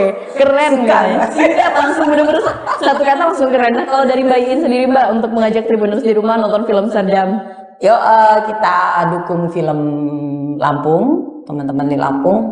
Yang di orang Lampung di luar Lampung pun juga bisa. Caranya klik bioskop online di Play Store, terus beli tiketnya, cari filmnya, terus beli tiketnya, tonton. Oke, tonton dan mungkin kalau misalkan kasih komen. Nah itu yang penting biar ini perfilman lokal khususnya untuk di Lampung ini bisa lebih maju dengan saran dari teman-teman di bisa rumah. Dibicarakan terus-menerus. Betul banget. Nah Tribuners mungkin itu tadi podcast Mutiara bersama dengan Mbak Iin dan juga Kak Is. Kita membahas seputar gimana sih sampai film Serdam ini akhirnya bisa Tribuners saksikan di bioskop online. Dan jangan lupa ya kita mungkin masyarakat Lampung khususnya Tribuners yang menyaksikan tayang podcast ini nonton di bioskop online film Serdam dan bisa diberikan juga nih kritik dan sarannya terkait film Serdam. Nah Mbak Iin terima kasih banyak atas waktunya Mbak. Semoga sukses filmnya. Ini tayang sampai November nanti ya Mbak? Nanti. Oke, sampai November nanti masih panjang waktunya ya. Kak Is terima kasih banyak atas waktunya dan banyak sekali yang bisa kita dapatkan dari obrolan kita kali ini. Sampai jumpa di tayangan podcast berikutnya bersama dengan saya Mutiara. Halo Tribuners, jumpa lagi bersama saya Mutiara dalam tayangan podcast Tribun Lampung. Tribuners seperti biasa Mutiara sudah kedatangan narasumber yang akan berbincang bersama Mutiara di studio Tribun Lampung tercinta. Kali ini kita akan membahas seputar film lokal yang sedang tayang di bioskop online sampai dengan bulan November nanti dan kita pengen tahu nih ada apa sih di balik penggarapan film lokal ini, namanya tuh film Serdam. Mungkin Tribuners semua ada yang sudah nonton juga dan kalau belum boleh disimak seperti apa proses pembuatannya dan apa sih pesan yang akan disampaikan lewat film Serdam ini. Nah langsung saja Mutiara perkenalkan narasumber kita pada pagi hari ini. Yang pertama itu ada Mbak Iin Zakaria selaku produser dan juga penulis film Serdam. Halo Mbak Iin. Hai. Ini udah kesekian kali kita berjumpa ya Mbak? Iya udah berapa kali ini sama Mbak Iin kita. Gimana kabarnya hari ini Mbak? Alhamdulillah sehat. Alhamdulillah sehat. Nah di sebelah Mbak Iin ini Mutiara baru pertama kali juga bertemu yaitu ada Kak Iswadi Pratama ini sebagai tokoh utama dalam film Serdam yang bernama Hamdan ya. Betul ya Kak Is? Wah, luar biasa sekali. Ini kita udah ada 2 narasumber yang akan berbincang menemani Mutiara dan kita akan membahas seputar film Serdam. Mungkin ini sebagai awalan kita pengen tahu nih ya, sebenarnya apa sih film Serdam itu Mbak Iin, dan Serdam ini mungkin kan kayaknya nggak asing di telinga orang lokal Lampung, dan maknanya itu seperti apa Mbak? Kalau filmnya sendiri ya seperti biasa ya, genrenya genre drama, film itu, terus film pendek 25 menit yang dibuat selama 5 harian gitu sama teman-teman, diproduksi oleh Movie Lab dari Dewan Kesenian Lampung. Kemudian Movie Lab sendiri juga merupakan gabungan dari beberapa komunitas yang ikut serta di dalam situ. Terus filmnya sendiri bercerita tentang seorang maestro pembuat serdam yang harus menyelesaikan serdam dia karena permintaan dari kepala sukunya ya yang dia hormati. Dan serdam sendiri itu adalah alat musik tiup yang dimiliki oleh masyarakat Lampung. Ya. Terbuat dari bambu, panjangnya biasanya itu 35 sampai 50 cm begitu, bambunya itu bambu. Ada orang yang membuatnya dari bambu bamban, ada juga yang membuatnya dari bambu Tamiya. Tergantung dia mau ketebalannya berapa. Jadi pilihannya dari 2 bambu itu. Kenapa bambu itu yang dipilih? Karena ruasnya yang panjang. Jadi kan kalau serdam gitu kan butuh 2 ruas yang saling menutup gitu kan. Biasanya kan kalau bambu kan agak pendek-pendek tuh bambu lainnya. Nah, bambu bamban dan bambu tamyang itu kebetulan dia bambu yang panjang gitu. Nah, itu yang biasanya digunakan untuk membuat alat musik serdam. Tapi inspirasi awalnya kenapa sih Mbak akhirnya menulis film ini? Sebenarnya ini dari saya tuh ngobrol ya, dulu awal-awal sekali tuh ngobrol di tempat Diantori bersama Richard, ada Mas Sukri, ya Mas Rusli di situ, terus kemudian kita ngobrol-ngobrolin apa sih alat musik Lampung ini yang unik, gitu. Ada Mbak atau mereka, berceritalah kemudian Richard tentang serdam, dan kebetulan dia kan di etnomusikologi ya, di S1 penciptaan musik kok, asal di ISI Yogyakarta. Dia bilang aku skripsinya tentang itu Mbak. Dia ceritalah begini dari kampungnya. Richard dari Lampung Barat. Aku bilang wah asik tuh katanya. Pengen dong yuk bikin yuk dokumenternya aja. Gitu kan. Tapi kan berarti kan kalau dokumenter risetnya harus mendalam dong. Harus ke sana gitu. Makin lama makin kesini tuh kayaknya asik juga ya kalau dibikin. Jadi lebih banyak yang terlibat, lebih banyak lebih bisa memberi drama pada cerita itu, pada kisah itu, maka dibuatlah menjadi cerita fiksi. Dan awalannya itu memang kawan-kawan dari komite film Dewan Kesenian Lampung, ada Dede dan Razi waktu itu, kami memang ngobrol-ngobrol, kita bikin Movie Lab yuk, dan kita harus bikin film tahun ini. Ya udah, ada uang segini. Kalau uang ini kita bagi untuk teman-teman per komunitas, nggak bakal jadi apa-apa, nggak akan jadi film karena cuma sedikit gitu. Kumpulin aja komunitasnya, kumpulin, cari anak-anak terbaik lah, adik-adik yang terbaik yang kepingin bikin karya barengan, aku kumpulin, mereka tunjuk aku jadi produser waktu itu. Ya sudah, kita memilih, mereka boleh untuk menunjukkan nih skenarioku, ini skripku segala gitu. Nggak ada yang kepilih dan terpaksa ngeluarin serdam kan. Biar nggak ketara kalau tua duluan gitu. Tapi kalau boleh tahu ini mulai apa istilahnya penggarapan filmnya sendiri dari awal tahun apa dari tahun lalu Mbak? Nggak, ini tahun 2021. Wah, 2021. Dan baru kami selesaikan di tahun 2022. 2021 itu kan pas Covid lagi tinggi ya. Kami ketemu itu di bulan April atau Mei gitu, ngobrolin soal ini. Kemudian Delta tinggi sekali dan kita nggak bisa keluar, nggak bisa ngapa-ngapain. Satu persatu dari kami kena Covid. Terus ya udah deh, nggak usah kemana-mana. Dan Oktober kami baru bisa. Jadi praproduksinya cukup panjang ya, dari penulisan, rapat pertama, persiapan, penulisan. Akhirnya di bulan Oktober ya Oktober kita mulai syuting ke Lampung Barat, ke pesisir barat. Oh, jadi ngambil latarnya pesisir barat. Pesisir barat, karena di sana ada, kupikir ada bambunya, ada tumbuhnya kan memang entahlah ya, di beberapa daerah nggak tumbuh gitu.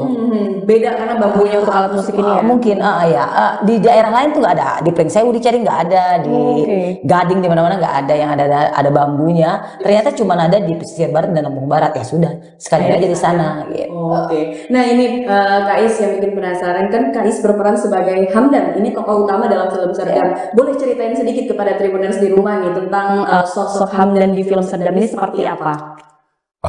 Iya, Hamdan ini seorang ayah yang single parent lah, karena bercerai dengan istrinya ya. Istrinya kabur. Ya karena kelakuan Hamdan. Kelakuan Hamdan Marah. Kelakuan Hamdan sendiri gitu di cerita itu. Dan dia punya anak laki-laki yang ya seperti anak sekarang gitu, hobinya ngeband gitu atau ya gambarannya itu seperti anak-anak sekarang lah. Yang itu kurang disukai oleh Hamdan. Tapi si anaknya ini termasuk anak yang punya pikiran mandiri, merdeka gitu. Dia pengen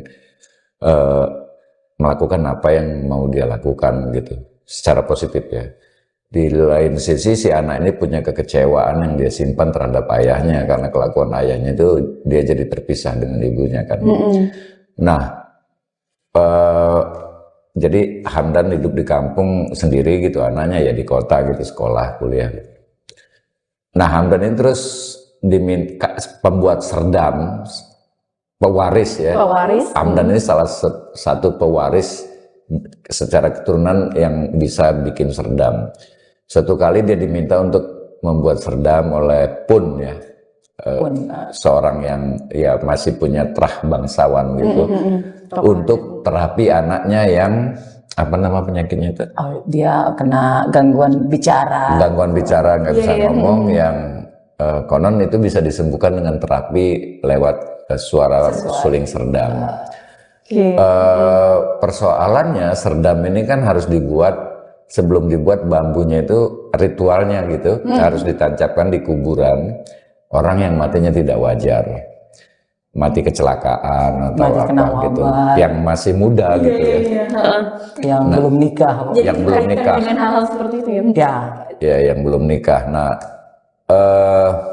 dia nggak bisa nolak karena juga yang minta adalah salah seorang bangsawan. Di samping itu ini untuk menyembuhkan si anak itu, dan cuma itu caranya. Dia berharap anaknya itu bisa membantu dia gitu. Tetapi anaknya menolak. Untuk itu. Sampai akhirnya singkat ceritanya itu dia marah dengan anaknya, dia usir anaknya pergi bawa motor dan anaknya mati kecelakaan. Ini memang dramatis banget ini memang ceritanya ya. Iya, dan karena memang nggak menemukan kuburan yang seperti itu, ya kuburan anaknya sendiri. Jadi dia tanam bambu yang itu tadi ya. Bambu yang untuk dibuat Serdam tuh dia tanam di kubur anaknya sendiri. Ya gimana ya, di satu sisi dia itu kuburan anaknya, di sisi lain dia memang sudah menyanggupi untuk bikin Serdam. Nah, konflik batinnya di situ. Dia punya penyesalan, punya kemarahan dengan diri sendiri, tapi ya mau gak mau harus tetap dia lakukan. Ditancapkan di kuburan itu, baru dibuat Serdam dan diberikan untuk terapi si anak ya. Si anak tadi. Kalau boleh tahu Kak Is, kenapa sih akhirnya Kak Is ini memutuskan untuk ikut serta gitu? Apalagi dipaksa sama kami. Jadi tokoh utama gitu. Kenapa kalau boleh tahu Kak Is? Ya pertama saya tahu Iin sejak dia masih kecil ya, sejak dia masih SMP dia memang menyenangi kesenian, seni dia apa. Dan sampai sekarang dia tetap berkesenian. Artinya orang yang menawari saya ini orang yang memang punya seluruh dirinya itu untuk kesenian. Menjadi terharu. Ya, artinya saya tahu rekam jejaknya dia di kesenian, bukan orang kemarin sore, bukan aji mumpung gitu. Yang kedua, yang mengerjakan film ini kan relatif orang-orang muda semua, teman-teman film yang ada di sini. Dan sebagai orang yang tua, katakanlah orang yang menuakan diri, saya merasa dia punya kewajiban untuk membersamai mereka. Dan yang ketiga, dan ini salah satu yang sangat penting karena ceritanya memang sangat menarik. Ceritanya sangat menarik, dan Dia bukan cuma karena bermuatan lokal, tapi juga kalau pesannya tentu saja. Tetapi yang mau saya sampaikan, kita jangan sampai salah membaca bahwa oh di balik pembuatan serdam ini ada sesuatu yang mistis, dan itu misalnya kalau kita lihat dengan logika kita sekarang kayak apa ya, kayak secara moral itu nggak etis gitu. Bukan itu. Kalau saya membacanya ini kan ada pengaruh dari ajaran Hindu. Ya, ada pengaruh dari ajaran Hindu. Yang saya membacanya ini dia bicara tentang karma dan dharma. Kenapa harus orang yang mati tidak wajar atau mati? Ada kepercayaan bahwa jiwanya, jiwatmannya, ruhnya itu kan katakan belum tenang. Dan salah satu untuk membayar karma itu harus ada dharma. Jadi ketika dia menjadi suling, anggaplah bahwa jiwanya atau jiwatman orang ini ada di suling itu, dan itu sebentuk dharma dia yang untuk membayar karmanya dalam kehidupan yang belum bisa dia tunaikan. Artinya suling itu kan untuk hiburan, untuk hati manusia. Lah itu menjadi kebaikan buat yang meninggal ini juga gitu. Itu menjadi dharma dia untuk melunasi karmanya. Jadi membacanya saya kira harus seperti itu. Kalau enggak nanti kita menganggap wah nggak etis ini.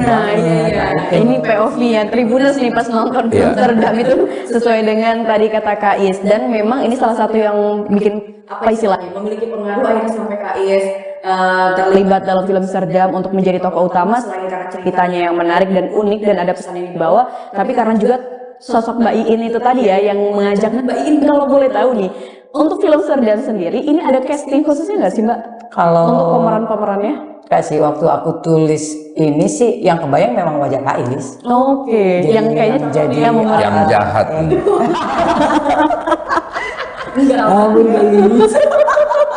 Yang kebayang memang wajah Kak Is gitu kan karena ini kan memang diperuntukkan untuk teman-teman di Lampung ya. Aku sambil ngetik tuh sambil mikir ini siapa ya. Biasa itu para penulis tuh biasanya itu begitu ya. Membayangkan shadow actornya siapa nih yang bakalan pas nih buat di sini gitu. Ada pilihan-pilihan, beberapa pilihan aktor-aktor yang udah berumur di atas 50 tahunan gitu.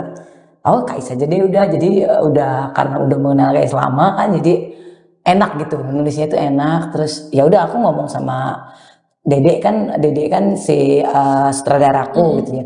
Ya udah terus kita ya udah kan lu produser ngomong langsung sama Kak Is. Jadi ini langsung lebih-lebihannya berdua ini ya Mbak Iin. Kan lu yang sutradaranya gitu. Karena kita takut kan waktu itu kan kayak sibuk banget ya. Kayak sibuk perjalanan karir beliau kan Jakarta, Lampung, kemana lagi gitu kan. Kita takutnya nggak kebagian waktu itu, makanya kami kemudian segera gitu mau minta pada Kak Is, bisa nggak Kak Is nemenin kami di produksi ini. Kak Is, ayo bisa. Bulan apa Kak Is akan luangkan waktu ya udah langsung berjalan gitu. Dan akhirnya langsung berjalan. Kalau boleh tahu selama pra dan pada saat syuting dilakukan, terus juga pasca, apa kesulitan yang Mbak Iin temuin dan juga tim mungkin dalam film Serdam ini? Yang agak sulit itu medannya ya. Medannya itu lumayan sih kupikir ya, waktu pas kita syuting yang adegan-adegan awal itu ya harus turun naik bukit. Memang sih nggak begitu tinggi, tapi kalau 10 kali kan tetap juga mengingat lumayan gitu ya di usia yang udah yang kami yang 40 tahun itu udah beberapa tempat itu lokasinya bukit, jadi kita turun naik gitu. Cut ulang, ambil dari angle sini ya, tergantung sutradara maunya kayak gimana. Menurut sama sutradara ya tetap aja, walaupun saya produser gitu, tetap aja gue turun naik gitu. Bersamai mereka gitu. Aku kebayang, aduh kayak suruh pulang, turun lagi. Ini langsung dari perasaan gak enak. Aduh gak enak ya. Gitu. Terus kemudian cuaca, tapi alhamdulillahnya pas kami syuting kan itu lagi musim hujan, tapi kita nggak lancar sekali, nggak ada hujan. Di hari kelima baru hujan. Pas syuting udah mau selesai, hujan baru turun. Jadi benar-benar 5 hari syuting. Benar-benar kita 5 hari syuting itu gitu. Pas hari kelima hujan baru turun. Alhamdulillah. Hujan PR PR juga itu deh, iya kan naik banget. bukinya pasti becek dan sebagainya. Bener banget. Kita pikir kemarin waktu pas di pra itu, oh kita harus bikin kuburan. Kalau nggak kita cari kuburan. Atau kita dapat kuburan yang memang udah ready gitu, udah bisa dipakai gitu. Jadi kami menumpang kuburan siapa gitu kan di satu kampung tertentu yang kita syutingnya juga di kampung itu, izin sama perwatinnya, terus bla bla bla gitu. Ya udah. Dan diizinkan di situ, itu lancar sekali sih. Oke, jadi memang tantangannya malah pas syutingnya itu karena medan tadi itu Karena medannya, terus ya adik-adik yang baru mencoba untuk bergabung kan, iya, pastikan masih penyesuaian ya Mbak masih In. penyesuaian, tapi overall semuanya lancar, mereka tuh asik-asik dan setiap orang punya idenya gini gitu. Itu udah kita tuntaskan sebelum produksi sih dari pra, jadi lancar aja waktu produksi. Ya, jadi karena semua memang udah menuangkan idenya dan udah finalisasi gitu. Nah, Kak Is boleh bertanya nih, kan Kak Is memerankan tokoh utama yang bernama Hamdan. Nah, selama memerankan tokoh Hamdan 5 hari syuting, apa yang mungkin paling berkesan deh? Bisa dari kata-kata yang paling berkesan dikeluarkan oleh Hamdan pada saat syuting atau gimana? Boleh diceritain kepada Tribuners? Mungkin lebih kepada dialog tentang bagaimana profesi membuat Serdam itu turun temurun gitu. Ini bukan soal suka tidak suka, tetapi ini sudah menjadi kewajiban untuk melanjutkannya. Nah, jadi itu yang paling berkesan gitu. Walaupun untuk itu ada banyak hal yang sebenarnya nggak bisa diterima juga gitu. Tapi ya bukan soal suka tidak suka, ini memang sudah terahmu dan kau harus melaksanakannya. Jadi kesetiaan untuk menerima amanat gitu. Itu yang saya pikir cukup berkesan. Kenapa berkesan? Karena di titik itu kita bisa melihat sisi lain dari Hamdan. Bukan semata-mata suami yang istri yang galak, yang gak toleran gitu. Ya bukan berarti saya nyari bagus-bagusnya Hamdan. Bukan pengen harus ada bagusnya juga, bukan. Tapi ya di dalam dirinya itu ada kesetiaan untuk menjalankan profesi itu gitu.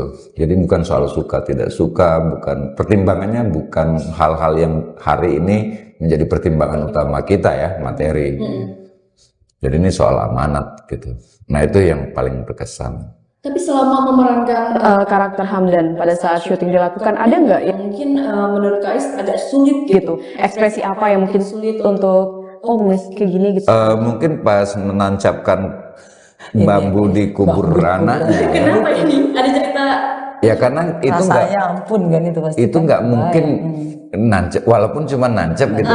Lo itu kuburan anaknya lo dan mati tidak wajar. Dan dia harus naruh di situ supaya selesai. Naruh di situ kubur anaknya. Nah itu dan tidak ada kata-kata kan. Itu yang paling menantang menurutku dan justru itu jadi menarik gitu. Jadi malah pada saat scene itu ya, itu yang menantang. Ya itu kita sampai beberapa kali tuh ya. Kayak punya takaran sendiri kan. Kayaknya nggak dapat ulang-ulang gitu. Aku minta prepare waktu untuk mempersiapkan diri gitu. Karena kita itu long take ya, long take artinya tidak ada cut. Nggak ada cut. Jadi dari Hamdan berjalan sampai ke makam sampai dia nancep itu satu kali take. Kami mau ambil emosinya kan, perubahan emosi ayahnya apa nih emosi puncak dia ketika dia nancep itu, emosi puncaknya kayak apa itu kalau kita cut to cut agak sulit ya, dapat sampaikan emosi itu ke penonton gitu. Oke, kalau pesan utama sebenarnya yang pengen dibawa oleh film Serdam ini apa kepada para penonton tentunya, khususnya masyarakat Lampung yang mungkin menyaksikan melalui bioskop online? Serdam sendiri kan memang ritual pembuatannya memang begitu ya. Iya. Jadi itu aku adaptasi menjadi cerita fiksi ya, dirangkai lah ya.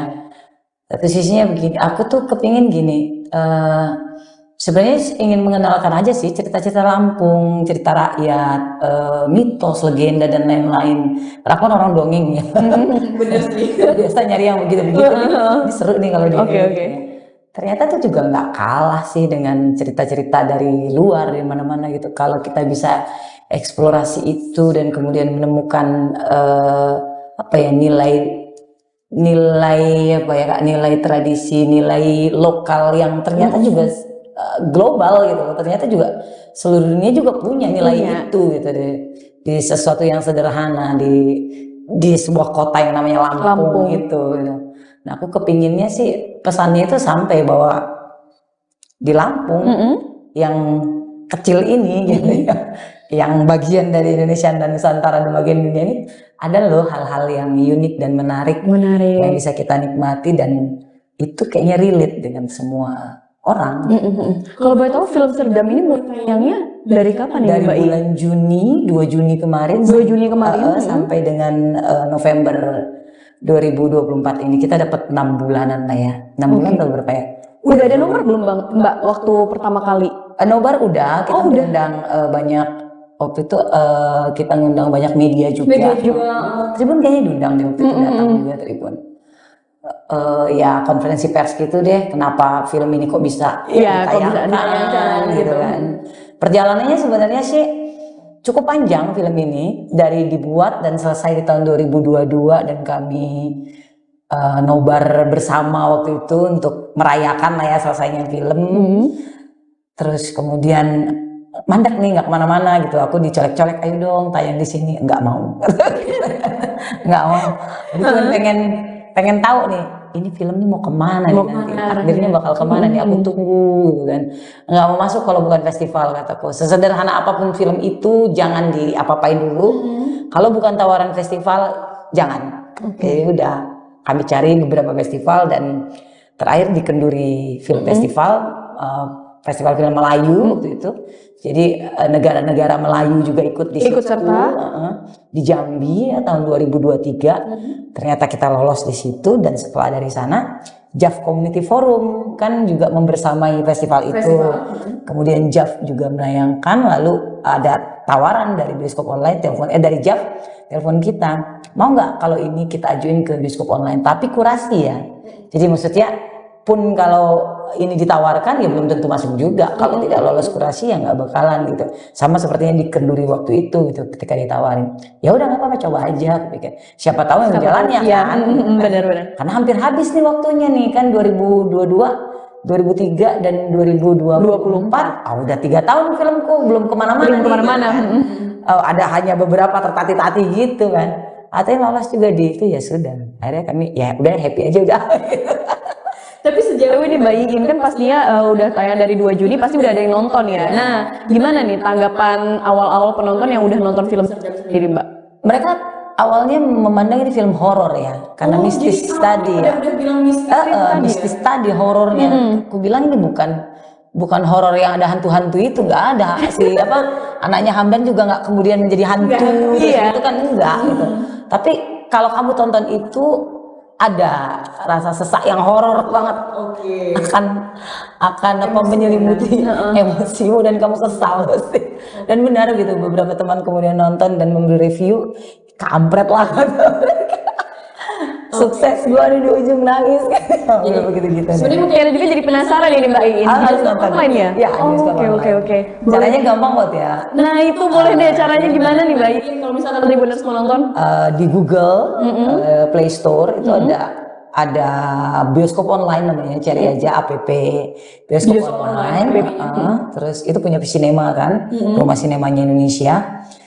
Beli aja tiket sekitar 7.000-an dan ada administrasinya sedikit lah gitu. Pokoknya nggak sampai mengocek, naik kocek kalian tuh nggak banyak gitu ya. Dan bisa ditonton selama 48 jam satu film itu gitu. Bisa cari aja Serdam gitu. Cari aja Serdam judul filmnya. Nah, ini kembali lagi ke Kais Mutiara ini kan sempat cari informasi lah. Kan Kais ini ternyata memang sudah terjun di dunia seni peran ya, teater ya kalau tidak salah. Kais boleh ceritain nggak sih ada nggak sih perbedaan pada saat berperan di seni teater gitu kan, sedangkan ini berperan di film gitu? Iya, perbedaannya itu mungkin di proyeksi ya. Kalau di panggung kan jarak antara panggung dengan penonton itu Jauh ya. cukup jauh dan Oke.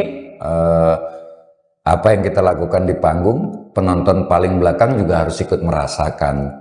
Sehingga ada tenaga, ada proyeksi yang memang harus kita dorong supaya segedung itu kebagian gitu.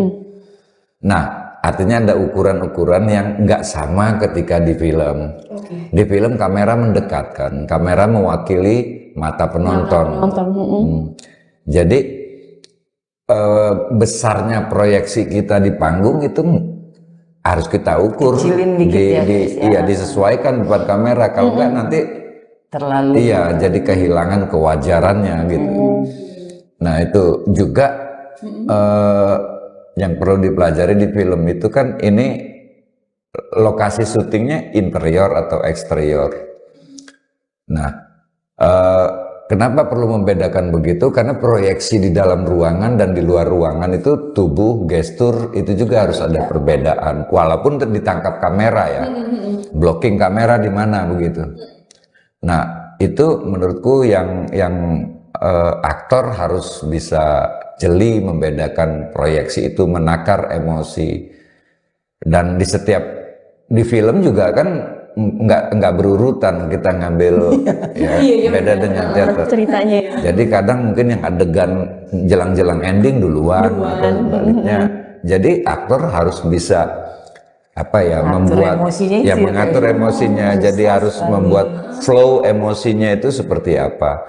Jangan sampai misalnya ini adegan ending duluan karena masih awal-awal syuting jadi besar banget. Nah begitu di awal-awalnya nanti nggak seperti itu, jadi nggak matching gitu. Nah itu harus diperhatikan oleh aktor. Jadi dia harus kayak kalau mau di matematika kan ada statistik gitu, perubahan watak dan perubahan emosinya. Ada gelombang emosi yang harus dipelajari ya. Ya, jadi ada perubahan perkembangan wataknya, perubahan emosinya itu harus dilihat betul.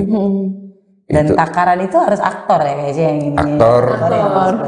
Karena dia yang mengalami, dia yang akan memproyeksikan, harus aktornya sendiri gitu yang menakar.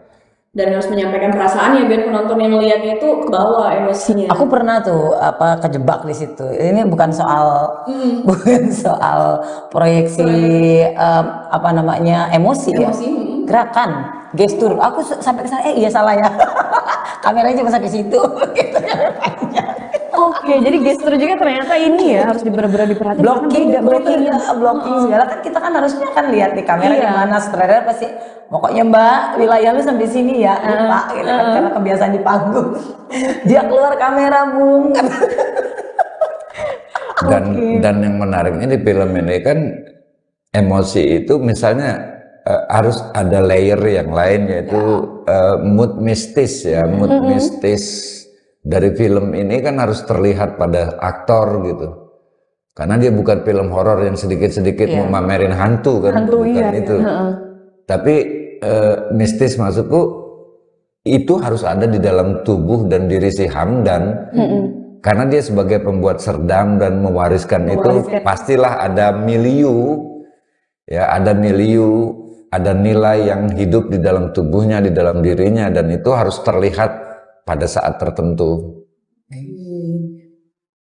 Jadi sebenarnya walaupun pendek tapi intensitas emosinya itu sangat tinggi gitu.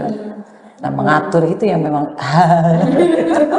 ngatur itu kalau yang nggak biasa, aduh. Makanya kemudian pilihan itu jatuhnya ke Kais gitu. Iya, karena memang Kais. Waduh ini susah ini susah. Sengat ini yang main di ini apa namanya di seni peran ini. Kayaknya dari SMP. Ya dari sebelum ke SMP, sebelum ke SMP. Dari tahun 89. 89. Udah lama banget. Udah berapa tahun? Coba 9. Mau ngitungnya jadi males juga nih. Oh aku udah SMP. Sampai aku punya anak 4 dan aku udah selesai kuliah. Dan Mbak Iin juga gitu ya Allah. Iya ya benar-benar. Dulu aku muridnya. Oh jadi dulu Mbak Iin itu muridnya Kak Is. Kak Erwin almarhum sama Kak Panji gitu. Oji Semar ya. Kita masih pipik dulu gitu kan. Dulu aku melatih dia baca puisi, drama, ya acting, main teater. Tapi sejauh ini Mbak Iin ya, kalau misalkan ngelihat potensi film lokal Lampung sendiri gimana sih Mbak? Kan Mbak Iin udah menggarap beberapa film ya Mbak ya. Mutiara juga sudah sempat mendengar ada beberapa film lokal yang memang ditayangkan di bioskop online. Kalau dari kacamata Mbak Iin sebagai seorang seniman, ini bagaimana Mbak potensinya kalau untuk film lokal?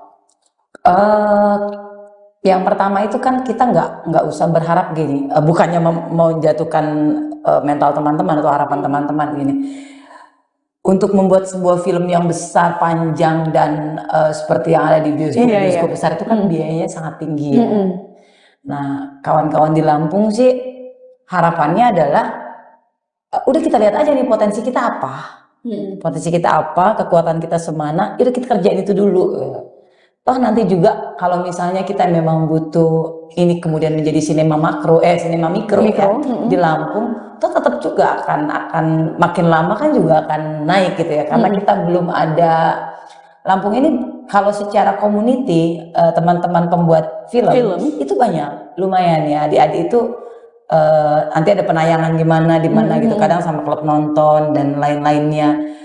Cuman maksudnya tuh biar udah jangan memandang yang berat dulu deh gitu, bikin aja dulu yang kecil-kecil, tapi dikerjakan dengan baik, dengan punya value yang tinggi filmnya. Terus itu menjadi bersama, dibuat omnibusan atau apa, kita tayangin rame gitu kan, lama-lama kan industri mikronya mulai berkembang, mulai dikenal. Dan film-film Lampung sendiri, memang film Lampung pertama yang masuk bioskop online itu kita ya, Serdam ini gitu. Tapi kan nggak menutup kemungkinan nanti ada lagi yang lain, entah bisa masuk kemana gitu, ke festival mana kan alangkah banyaknya festival di Indonesia, di luar negeri gitu ya, yang bisa ditembuskan gitu ya. Tahun 2016 lalu kan aku bareng Aji kan, Agus itu kan ke Hanoi gitu kan. Bukan tidak mungkin nanti ada teman-teman yang dari Lampung juga bisa begitu lagi gitu kan. Jadi menurutku ya terus aja, nggak usah gelisah dengan kita cuma bikin gini gitu ya. Dan pun juga nggak usah mimpi dulu yang terlalu besar. Besarnya itu dalam hal kapasitas tidak terjangkau gitu. Yang kamu kenali dulu aja dulu potensimu tuh kayak apa, kekuatanmu kayak mana, kekurangannya gimana, apa yang bisa kita kerjain dari yang modal kita itu gitu. Nah, oke. Mbak Iin, Mutiara jadinya ini karena Mbak Iin menyinggung perihal dana juga dan modal ya. Nah, selama film Serdam penggarapan ini sendiri, gimana Mbak untuk dananya Mbak? Pastinya kan karena ini ke pesisir barat ya. Ya lumayan. Akomodasi, makan dan sebagainya. Kita dapat modal awal itu dari Komite Teater Dewan Kesenian Lampung kan. Kami punya budget sekian, terus kita mau bikin ini film pendek, bisa nggak Mbak? Ya bisa nggak bisa ya. Oke. Bisa, kalau aku sebagai produser akan cari yang lainnya gitu kan, membuat banyak sponsor lagi ya. Yang mungkin bukan berupa uang, tapi misalnya potongan penginapan, terus mobil yang tidak perlu menyewa dan lain-lain gitu.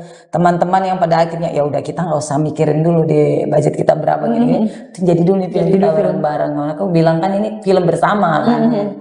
Ya dengan modal yang diberi itu kita ya lumayan sih, cukup membantu, sangat membantu, dan tambahan dari sponsor dan lain-lain itu gitu, akhirnya jadi juga ya lumayan. Bikin film itu memang nggak ada yang alat-alatnya juga ya gitu kan, ya harus butuh bantuan alam semesta sih. Ya Allah, ada yang mendukung ya istilahnya sampai film ini kegarap, sampai bisa ditonton sama Tribuners di rumah, dapat beasiswa Allah gitu. Iya benar itu Mbak Iin. Oke. Nah Mbak Iin, ini kan perjalanan film Serdam sendiri panjang nih ya Mbak ya, sampai akhirnya bisa kita tonton dan kita mungkin bisa nikmati di bioskop online tadi sudah dijelaskan Mbak Iin. Mbak Iin, ini mungkin kedepannya ada gebrakan baru nih Mbak, mungkin udah berencana mau buat film lokal baru lagi dengan mengusung tema yang beda? Ada sih. Udah kepikiran tapi belum boleh di-spill ya Mbak? Ini masih dalam proses apa gimana ini Mbak ceritanya? Masih dalam proses ya? Masih dalam proses. Oke, kita tunggu ya Mbak. Terutama proses mencari sponsor. Nah ini mungkin bisa juga nih Mbak untuk Tribuners di rumah mungkin yang memang suka dengan. Kayaknya kita mau crowdfunding deh. Aku pakai itu deh, crowdfunding aja nih, ayo orang Lampung. Ada yang mau nggak nih biayain film kami nih? Nah mungkin bisa diobrolin nanti ya sama Mbak Iin ya. Satu orang kalau ada yang mau nyumbang 1 juta, 100 orang jadi 100 juta. Iya benar ya. Jadi bisa istilahnya sama-sama bareng-bareng yuk ini film lokal Lampung sama-sama untuk bisa maju gitu kan. Nah ini mungkin kita udah berada di apa ya istilahnya akhir podcast kita. Nah mungkin sebelum kita akhiri podcast kita ini Mutiara mau mendengarkan dari Kak Is dulu deh boleh. Untuk Tribuners di rumah mungkin bisa sampaikan apa ya istilahnya kesannya Kak Is untuk film Serdam ini dan ajak Tribuners di rumah untuk nonton film Serdam di bioskop online mungkin Kak Is. Kalau teman-teman mau lihat film dengan cerita yang baik dan acting yang keren ya nonton Serdam. Oh, padat singkat jelas. Satu kata untuk film Serdam apa ini, Kak Is? Keren. Wih, oke, keren kan? Singkat langsung bener-bener satu kata langsung keren. Nah, kalau dari Mbak Iin sendiri Mbak untuk mengajak Tribuners di rumah nonton film Serdam. Yuk kita dukung film Lampung, teman-teman di Lampung. Yang di orang Lampung di luar Lampung pun juga bisa. Caranya klik bioskop online di Play Store, terus beli tiketnya, cari filmnya, terus beli tiketnya, tonton. Oke, tonton dan mungkin kalau misalkan Kasih komen. Nah, itu yang penting biar ini perfilman lokal khususnya untuk di Lampung ini bisa lebih maju dengan saran dari teman-teman di Bisa rumah. dibicarakan terus-menerus ya. Betul banget. Nah, Tribuners mungkin itu tadi podcast Mutiara bersama dengan Mbak Iin dan juga Kak Is. Kita membahas seputar gimana sih sampai film Serdam ini akhirnya bisa Tribuners saksikan di bioskop online. Dan jangan lupa ya, kita mungkin masyarakat Lampung khususnya Tribuners yang menyaksikan tayang podcast ini nonton di bioskop online film Serdam dan bisa diberikan juga nih kritik dan sarannya terkait film Serdam. Nah, Mbak Iin, terima kasih banyak atas waktunya Mbak. Semoga sukses filmnya. Ini tayang sampai November nanti ya Mbak? Nanti. Oke, sampai November nanti masih panjang waktunya ya. Guys, terima kasih banyak atas waktunya dan banyak sekali yang bisa kita dapatkan dari obrolan kita kali ini. Sampai jumpa di tayang podcast berikutnya bersama dengan saya Mutiara. Halo Tribuners, jumpa lagi bersama saya Mutiara dalam tayangan podcast Tribun Lampung. Tribuners seperti biasa, Mutiara sudah kedatangan narasumber yang akan berbincang bersama Mutiara di studio Tribun Lampung tercinta.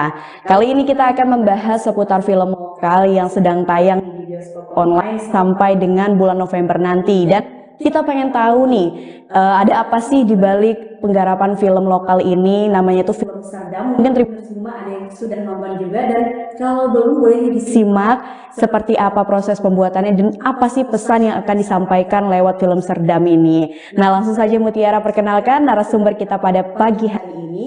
Yang pertama